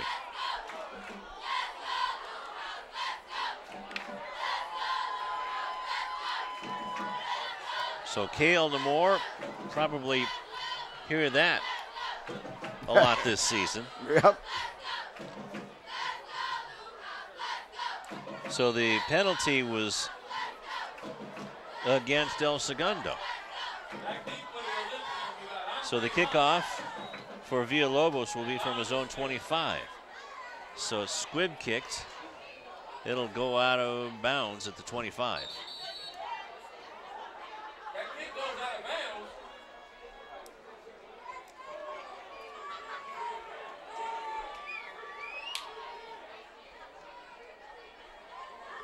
So they're going to re-kick it. Well, yeah, he's indicating an illegal procedure penalty against El Segundo, although it went out of bounds, so that'll back him up 5 yards, I believe, in the re-kick. Because I thought the penalty for kicking it out of bounds, that they had done away with the re-kick and you just spot it at the 35. That's a 10-yard penalty. You're going to re-kick. Yeah, it's only a 5-yard penalty, but we have a new PA announcer up here, Leuzinger, one of the assistant basketball coaches for the women's team, the girls' team, Jacoby Ward. And assistant boys coach, Terry Autry, running the clock. And before the game, had a chance to catch up with an old friend, one of the defensive back coach for the Leuzinger Olympians, Anthony Cobb. Did his games while he was going to UCLA. All right. 20 years ago. I was just a kid. And that gets all the way into the end zone. Is that going to be a touchback? Wow. Talk about luck when things are bouncing your way, Rufus. Yep. For the El Segundo Eagles. That ball got past Lionel Smith. 80-yard kickoff, net of 60. Well, Is that 60? No, it was 80, 80. minus 20. Yeah, So, that's 60. Yeah. That's why you're our numbers man. I know. Even when I think I'm wrong, I'm right. Yeah. You may not always be right, Yeah. but you're never wrong. Tariq Culpepper will quarterback the Leuzinger Olympians with 2:53 left in the third quarter, down 27-8.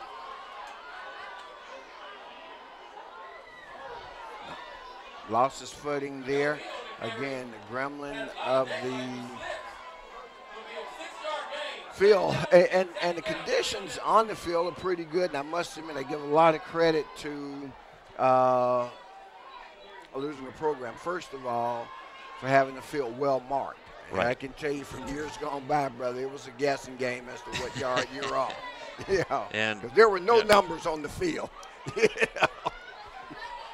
Culpepper with the pass, gets it to Hunt. Hunt rattles some cages, gets across the 30-yard line, good enough for a first down up to the 33. So Andre with another catch, his third of the night. And this one, good enough for 8 yards. And he's one of those type of receivers who is as good a runner after the catch as you're going to see. All right. I mean, this guy can really run the football after he gets it. Bowen gets the handoff, runs into his own man, Alberto Perez. Gets up to the, actually it's a loss on the play of a yard.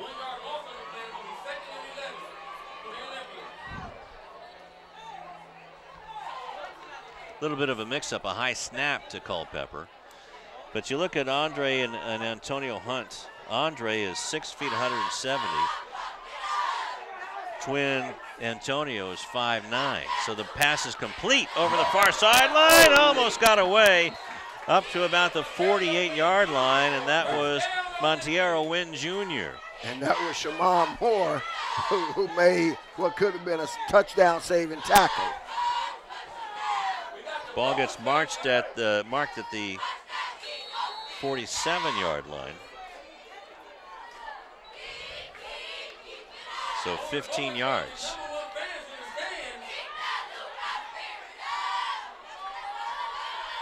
.45 seconds left to go. Culpepper loses the ball. Still, nope, it's picked up now by El Segundo. And Billy Brasher picks it up down to the Leuzinger 31-yard line with 39 seconds left in the third quarter. Wow, you got positive momentum going the other way. You got to mark it down to a turnover. Boy, that's a reversal of fortune if the Olympians are snappy. It was a high snap, first of all. He lost sight of the ball. It's loose on the ground. And you're right, Brasher comes in to pick it up off the ground. Everything's good there. And, man, he starts returning it. And thank goodness that Lionel Smith is there to stop him from scoring on that play. So from the 31-yard line, El Segundo has it with 39 seconds left on the third quarter clock. And a timeout called by Leuzinger. That's their first timeout of the half. And yeah, you're right. Things were going Leuzinger's way, and then all of a sudden, boom. Yeah. And again, you know what happens. That's why it's so much fun to come out to the stadium and watch the game, because you'll see the score and you have no idea that the game was much better than what the score would appear. Absolutely, yeah.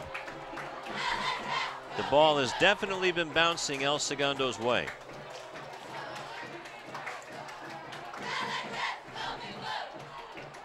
But you gotta like the staff that Damian Porter's put together, the programs that he's put together. They have a 3-level program again here at Leuzinger. And you know, the kids that grow up in this area want to play football. They want to play basketball. They just need to get a break and have some coaches stick around. Well, Coach Porter's clearly indicated that he's here for the long haul. Kale, a wide open man, but overthrows Brandon Craig.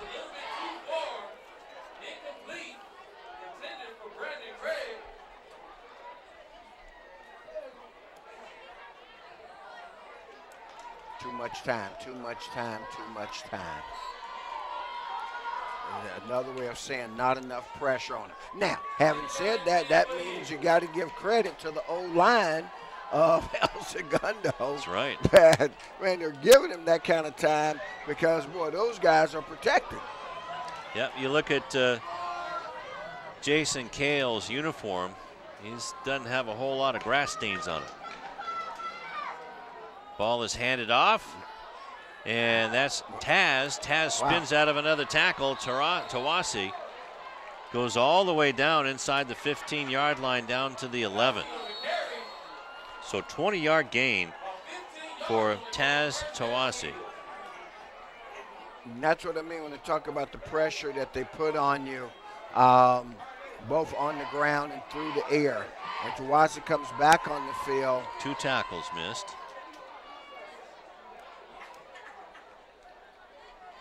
And all of a sudden, the defense has to adjust, and they've got to play the run. They got to play both now in terms of Kale for the pass and Tawasi for the run. And that's the end of the third quarter, and the score 27-8 in favor of El Segundo.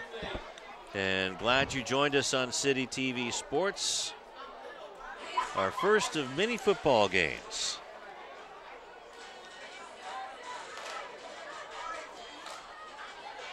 We got new colors on the Leuzinger Spirit squad. Usually they're in their navy blue and white. Now that tonight they're wearing red.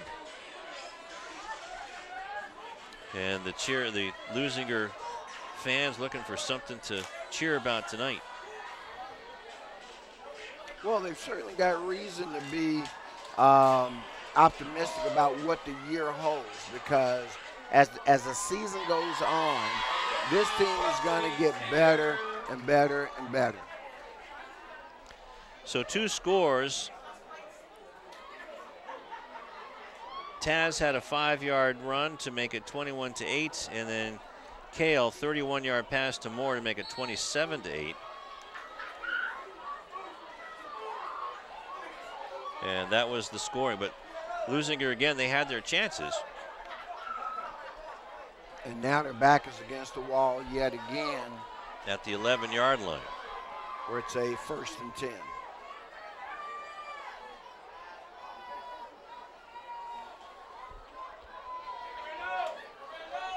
Tawasi gets it, goes up the middle, and gets inside the 10.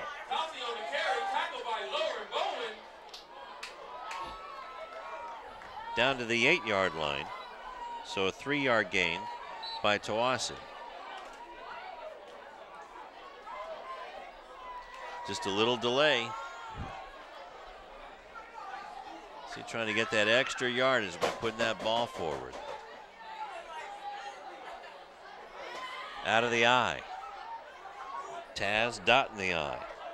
Gets the handoff, goes around the end with a little stiff arm, and falls into the end zone for a touchdown. So it's 33-8 on the hat trick by Taz Tawasi. So an 8-yard touchdown run by Tawasi, and boy, he's looking like one of the best running backs we've seen in a long time. Tough to bring down, and he's not a big guy. Well, he's listed at 5'9", 175. Palmer coming on to tack on the extra point. He missed his last one. Shevlin with the hold. And this one is high and through. So with 11-17 left to go in the ball game. An 8-yard run by Taz makes it 34-8 with the PAT.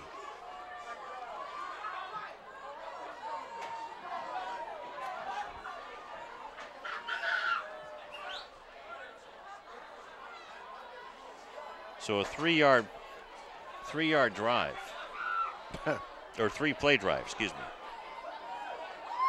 31 yards. And after the fumble. Yep, after the fumble. And if you're the Olympians, I think what you start doing is you start working on things. You use a real game, pretty much as practice. I mean, granted, they're going to fight. That doesn't mean they've given up. But you start to experiment in your playbook for future situations. Because, hey, if you think you can score 26 points on this team and get back into it here in the fourth quarter, that's a tall order. I mean, that's being the eternal optimist, okay? But the point is, there's still things to be gained from playing the game. And let's see if the Olympians here over the last 11 minutes can pick up a few points. Villalobos kicks it to the far side where Wynn is. Monteiro Wynn. Oh, somebody grabbed his shirt tail and drags him down and just beyond the 20-yard line. But that was Hunter, number 9, on the return. You're right. Yep. My bad. Andre Hunt gets it to the 21-yard line.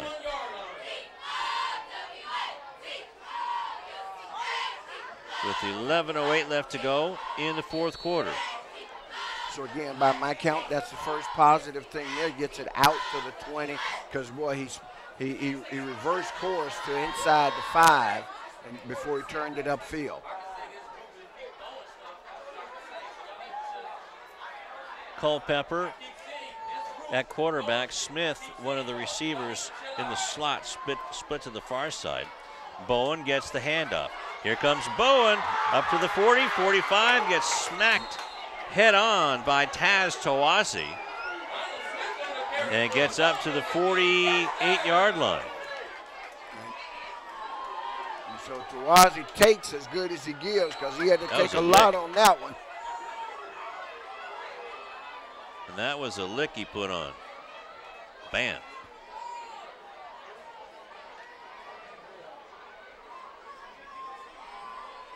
Well, Smith didn't backtrack on the hit. He kept plowing forward.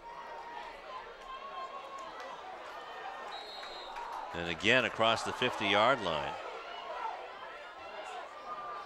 is Lionel Smith.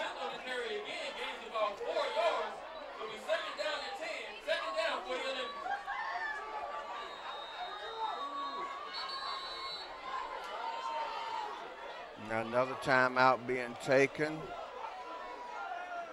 And the indications that,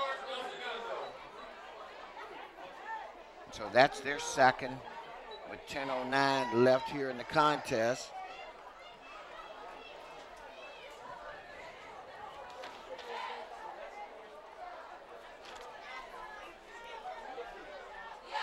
So inside of El Segundo territory. And, well, the talent's there for Leuzinger. We can certainly see that. It's just that El Segundo is a little bit further along in evaluating it, because their system has been in place for years. And it looks like, they just take one piece out, one piece goes away, another piece gets in. And of course, one of the things, and we're in pre-league football, and let's talk for a minute about future games on the Olympian schedule. After the night, they've got Bishop Montgomery here at home next week. Then on the 18th of September, they go to Lawndale. And then on the 2nd, they play Hawthorne in the Mayor's Cup. Then after they finish those 3 games, they start Pioneer League play. Pass is complete inside the 35-yard line to Malcolm Jackson from Culpeper.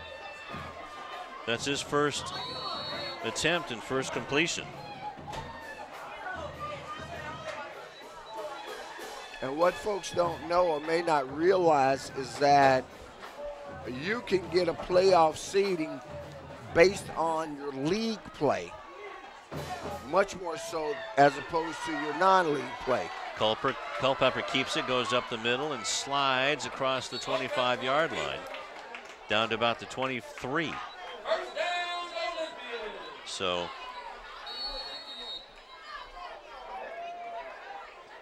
Another first down. An 11-yard gain for Culpepper. Boy, they faked number 26, Peter Amara, right out of his cleats on that play.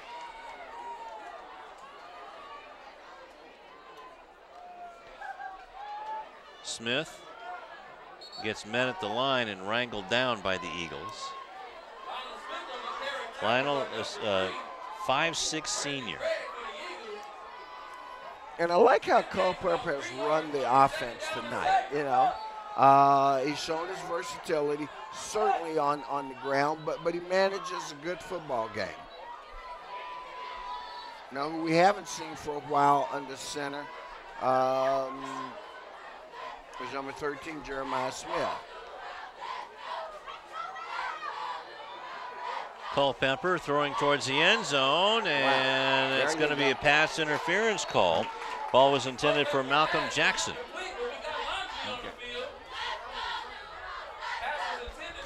And let's see.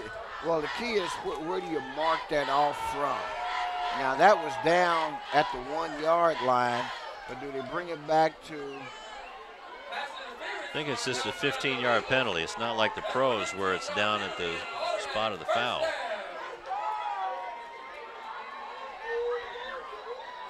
There you see it there.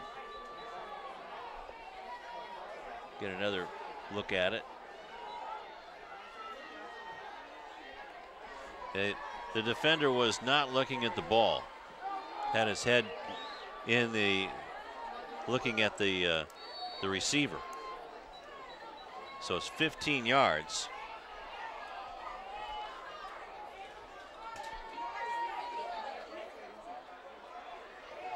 Good Galera with it, by down Galera. to the 5. Check that, down to the 4. Galera hasn't had many touches tonight, but he doesn't mind that. He's playing on both sides of the ball. He's one of the leaders on this team. But when called upon, boy, he's a very good running back. And there you see him there with a nice gain on the play. So 6 yards for Adrian. And that's now a touchdown for zone. Adrian. Gets in the end zone. Got over Mark Bender into the end zone for the touchdown. A 4-yard touchdown run for Adrian Galera.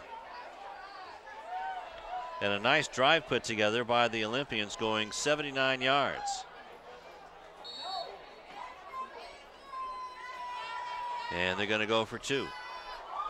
And Galera, of course, on their touchdown in the second quarter, was the back that picked up the 2 extra points. Let's see if they give it to him again. And they do, but this time they rack him up. Getting a hand on him was looks like number 26 was the guy who reached in there.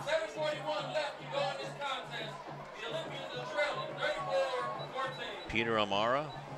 Yes. So the 2-point conversion, no good.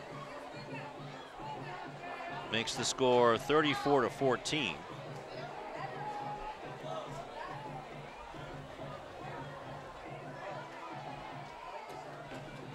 Three minutes and 20 seconds it took Leuzinger to go 79 yards.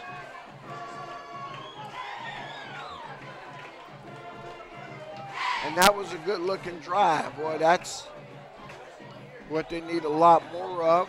Yep, Makes 6 the score plays, a they little made it more quick. Respectable. Now let's see what the defense can do.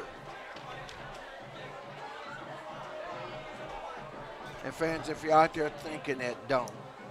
Because what they're thinking is, hey, let's go for the onside kick.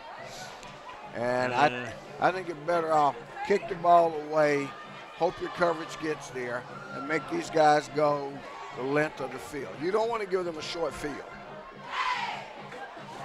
Yeah, not when you're down by 20.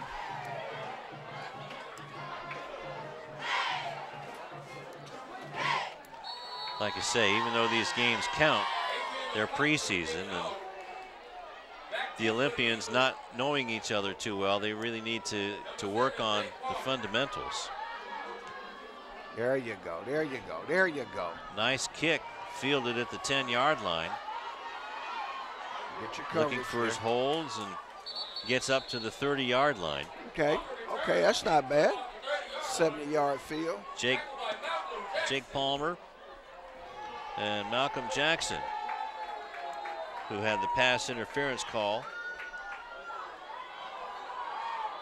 Milwaukee in there also. Actually, it was Milwaukee making that tackle. And coming off the field again with the bum foot is Michael Carrera. Yep, he's doing good just to go back out there. Right.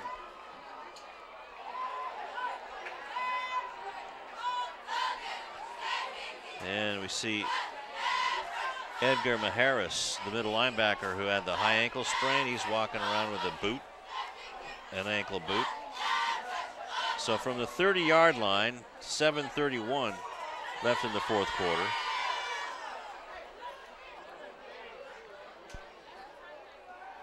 Kale swings it out to Palmer. Palmer into the open area, gets a first down after being tackled by Bowen and Jackson.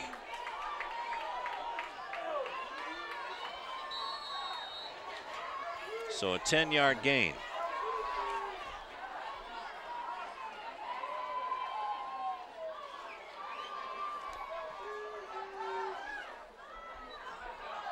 There's a 26th pass attempt for Jason Kale. And for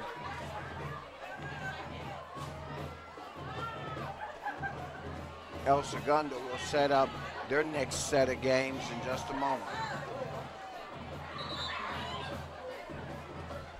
Ball is handed off up the middle. And the ball was given to Cameron Hayforth. So he's got 2 yards. So 6 different receivers have caught passes tonight for El Segundo. So Kale spreading it around. Well, I got to tell you, if you're Hawthorne or Lawndale and you're scouting this game, because both of those schools are going to have to play this El Segundo team, you got to be saying to yourself, one of the things we're going to do is put more pressure on the quarterback, particularly when he's operating out of the shotgun. Hayforth following his blocking and gets into Leuzinger territory down to the 45-yard line.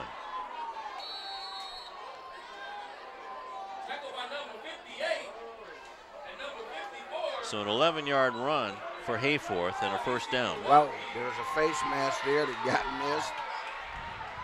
Face mask should have been against the Olympians.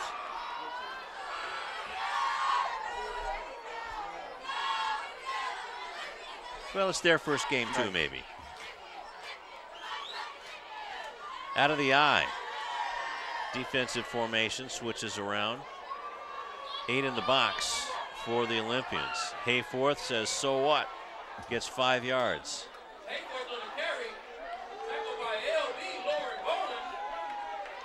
And Milwaukee was in the neighborhood.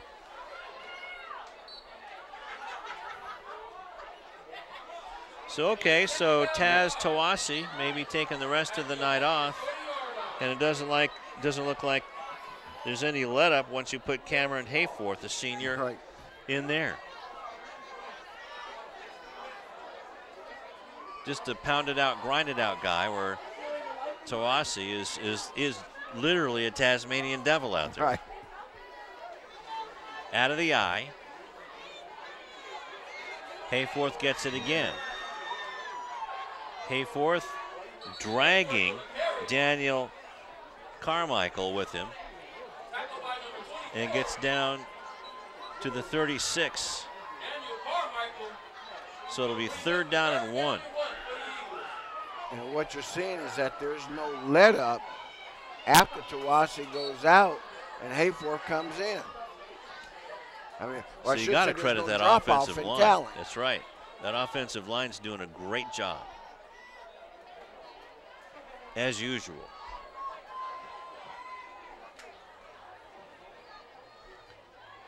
There's another team that wears white, but they use red letters, and they play in Stanford. They got a great line too. Right. Should be good enough for the first down. So Saltz gets into the act. And again, there's contact initially behind the line of scrimmage for the Olympians. That was number 50 with the initial hit, but he got out of that. So that's Jorge Linares who had the hit, but they broke away from it for enough to pick up the first down. 3:10 left to go in the fourth quarter. Comfortable 20-point lead for the Eagles out of the shotgun. And hands the ball off to Hayforth. Now we've got a good push. Okay.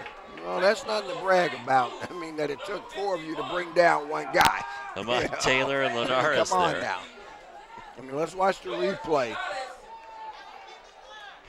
There's 3. Here comes a fourth.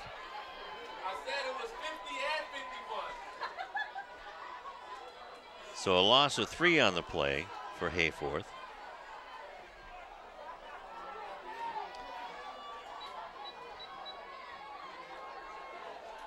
At this point of the game, it's like, okay, we got you this time. Ball handed off to Hayforth again, cutting across from the near side to the far side, and a big gainer down to about the 24.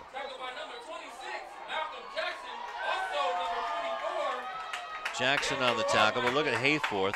Another good bit of trap blocking by the Eagles. And again, it takes 2 or 3 Olympians to bring him down on the play.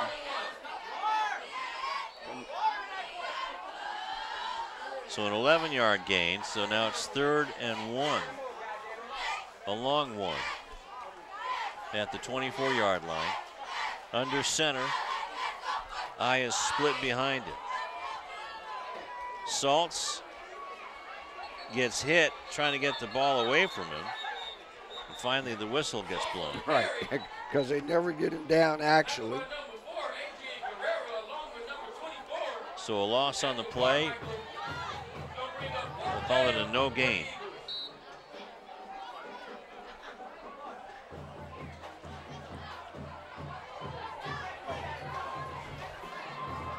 Coming down to a minute left.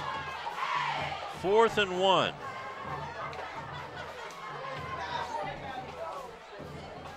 Cale under center. Hayforth alone back behind him. Cale will do it himself, and he keeps on going down to the 15-yard line. So just a quarterback sneak. And Cale looked up and had nothing but green grass in front of him. And the clock's still running. The clock's still running, and they haven't even got the ball set yet. They're working on it, and it looks like they're going to allow the clock to run out or either take a penalty.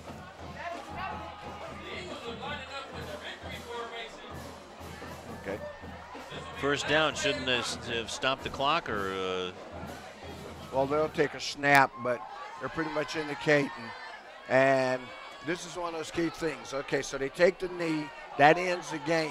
What we've seen when we talk about the victory formation, because that's a sportsmanship maneuver, we won't get into it, but some teams have really created problems between the players by faking it and then run the play, but this time they opt to, hey, they take a knee because the defense relaxes. And they take you at your word or at your motion, I should say. And hey, we're going to take a knee. It's a game. You look at the score, there's no reason to do otherwise. And that is the final. Folks, it's all said and done. El Segundo with a win, 34-14. Leuzinger shows well. El Segundo shows better. Right, exactly. But for Leuzinger, it's a learning experience, that's for sure. And for El Segundo, it's the nerves and the butterflies have to be gone now, because they've proved to themselves that after the Newtbar era, that now it's the Cale era. But you know what Coach Shevlin will do, what he'll say to these guys, because it's important to keep them in perspective, is that, hey, you played a good Leuzinger team, but you need to understand that as the season goes along, first of all, you've been scouted. So no matter who you play next, they now see what we do. So they're going to be a little bit different. All right, they're going to approach us a little bit differently, and that's what they've got to be ready for week in and week out, different looks. Because I can assure you the next team that plays them is going to say to themselves, we've got to get more pressure on Kale, the quarterback. We've also got to figure out a way to stop Tawazi. We got to put a spy on him. We can't let him run free. And so we'll see in a week or two exactly how good this team really is. That's right. But well, they're pretty good, especially Taz Tawazi. He opened up a lot of eyes, as did Kelm in his debut as the starting quarterback.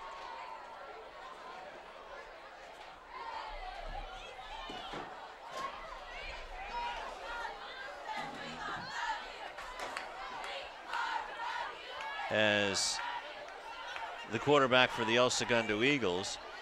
And let's go down to the field, and Egidio has a guest. Here with Coach Shevlin. Coach, first of all, congratulations. Open up the season with a win against a very tough opponent.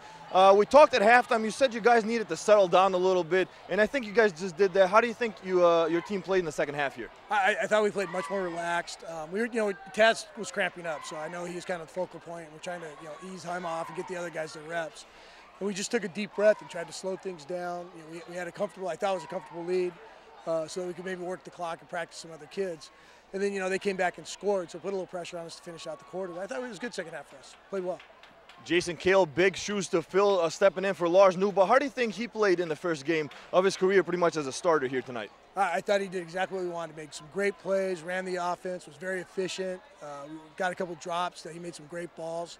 And he saw the field really well, and that's what I want from that position right now. Just see the field, be comfortable, and do what you're asked to do. Don't do too much. And I thought he did a great job of that tonight. How do you guys carry this momentum into next week against Cantwell Sacred Heart? Well, the biggest challenge now is to come back and make improvement. So, a lot of mistakes tonight, a lot of guys down on their teams, and you're calling and screaming for them. And, we just now everyone can get through this, and now it's about, okay, when we call this formation, you're out, you're in. And I think that's the next challenge to keep improving as we see Cantwell next week. Coach, congratulations, and thank you for your time. Thank you. We'll see you. Okay, Lou, Rufus, back to you guys. All right, thank you very much, Egidio and Coach Shevlin. Always good to talk to him, a fun guy to talk to. All right, I thought he made some very good points about his team and what they need to do going forward. And one of the things that he said, which was what we talked about, he said, hey, we thought we had a big enough lead. We started to let some other guys get in the game, get some game time action. He got to, practice with those guys until Leuzinger scored, and then he made the adjustment. And that was the same thing I was saying that Leuzinger needed to do. Sometimes you got to take that real game, use it as an opportunity to play and build for the future. That's right. And Taz Tawazi, 18 carries, 137 yards, and 3 touchdowns unofficially. And just adding up some numbers for Jason Kale. And we talked about how many incompletions he had in the first half. Well, he was 6 out of 7 in the second half, and haven't had a chance to total up the yardage yet, but he was 13 out of 26 overall for the game tonight. So they've got a good start to their season tonight. Oh, absolutely. And as you say, they've got a young team. We talked about, they graduated an all-star team. Right. Okay, so a lot of these guys are seeing their first substantial playing time, with the exception of Tawazi, who was one of the key backs last year. But everybody else is seeing substantial playing time for the first time, and they played well. They got their feet up under them, and they looked good. Again, as Coach said, it'll be interesting to see, though, how you respond when folks throw something different at you next week, because they've had a chance to see you and scout you. That's right. Up 34-14 was the final score here tonight. And is Sebastian ready downstairs? I guess so. Guys, I'm here with Coach Porter of the Olympians, suffering a loss tonight. Coach, what did you take away from this game tonight? Not a lot. I think a lot of the things we talked about before the game, we need to get better at our assignments on the defensive side, do a better job tackling. Offensively, limit our mistakes, too many balls on the ground, and we gave them a lot of extra possessions tonight. They're too good to do that, so we got to continue to get better at the little things. Definitely. I know you talked about when we came out the half at the locker room, you talked about a lot of the defensive mistakes that you guys made, allowing this team to score, and you felt like you guys should have been up the whole time. The first half was a little different than the second half.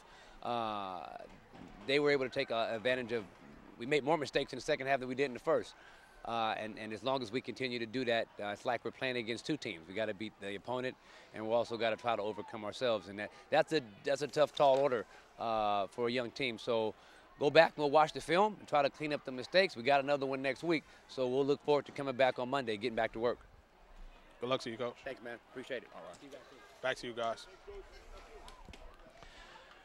All right, thank you very much, Sebastian, and did order total up the numbers for Jason Cale. He was 13 out of 26, 157 yards and a touchdown, and Shimon Moore, 7 catches, 90 yards and a touchdown. So just haven't had a chance to add up Leuzinger's numbers yet, and maybe we can do that if we get a timeout here, or are we going to take a timeout or say goodbye? Well, we've got to take a timeout because we've got to figure out who the player of the game and the tip of the hat is. We absolutely do. Why don't we take a timeout?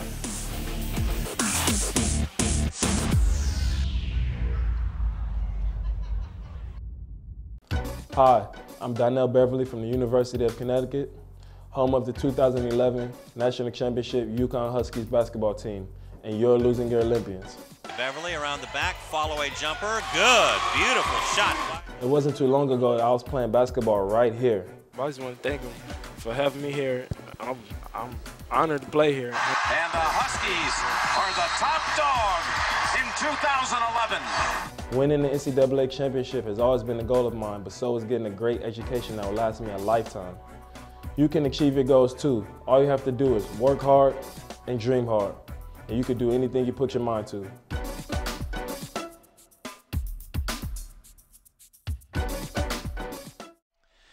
And before we get to our player of the game and the tip of the hat in the rushing department, Galera, 3 carries, 12 yards and a touchdown. Culpepper, 5 carries, 40 yards. And in the passing department, it was Smith with 5 out of 11 and 81 yards and a touchdown. So not bad for Mr. Smith. 62 of those 81 came on one play. Right. Just for the record. Oh, well, that's true, but still, it all adds up. Right. It all adds up. So, okay, time for our. What's the order we do this? Well, the player of the game? Is player that of the game. Got to honor that person. That's right. So the player of the game. Boy, let's see. There was Andre Hunt, and he had a terrific game with a 62-yard catch, and also there was Smith, Jeremiah Smith, who really did good, and then Culpepper came in and seemed like the offense ran a little bit better with him, and he was just all over the place, punting, running, passing, and I like Tariq Culpepper for a player of the game. How about you? Well, I like him too. I thought he played a good game, and I think you're going to see more and more of him as the season goes along. Again, Coach Porter was filling out the 2 guys, and I mean, number 13 is also a good quarterback. Yeah, he is. But there's just something about that we saw with Culpepper tonight that really was exciting, and you always felt the Olympians had a shot when he was under center. Seemed that he had maybe a little bit more composure, a little bit wider field of vision for the game tonight. And our player of our tip of the hat. Well, the tip of the hat. Well, wait a minute, we got to show you the hat first. I to show you this one. Here we are here, and but the tip of the hat award goes to a newcomer, at least to us here, one of the Hunt brothers. Right. All right, and that was number 9. Andre Hunt. And first we saw that Andre had the 62-yard touchdown catch, which he took it away from the receiver. Then on top of that, he had the kickoff return for a touchdown that was called back. Right, exactly. Because of a penalty. And he caught a couple of nice balls. And quite frankly, I think that he's a guy they're going to have to integrate even more into the offense. He's definitely that's a nice problem to have. A good threat. So for the performance that he had tonight, Andre Hunt, you are the tip of the hat award winner tonight. So here's your tip of the hat. All right. And not bad for a newcomer to get the tip of the hat award, right? Not at all. All right. All right. Well, that's going to wrap it up here from Olympian Stadium, Lou House at Leuzinger High School. for Rufus Washington and Karen Brights and Sebastian Spencer and Egidio DeLeo and Tom Strickfadden and the 3-time Star Award-winning City TV crew. I'm Lou Stowers telling you once again the final score from Leuzinger High School. El Segundo Eagles 34-14 over the Leuzinger Olympians. And once again, this game, well, this season is going to be dedicated to Tom Strickfadden's dad, Tom Sr. Until next time, so long.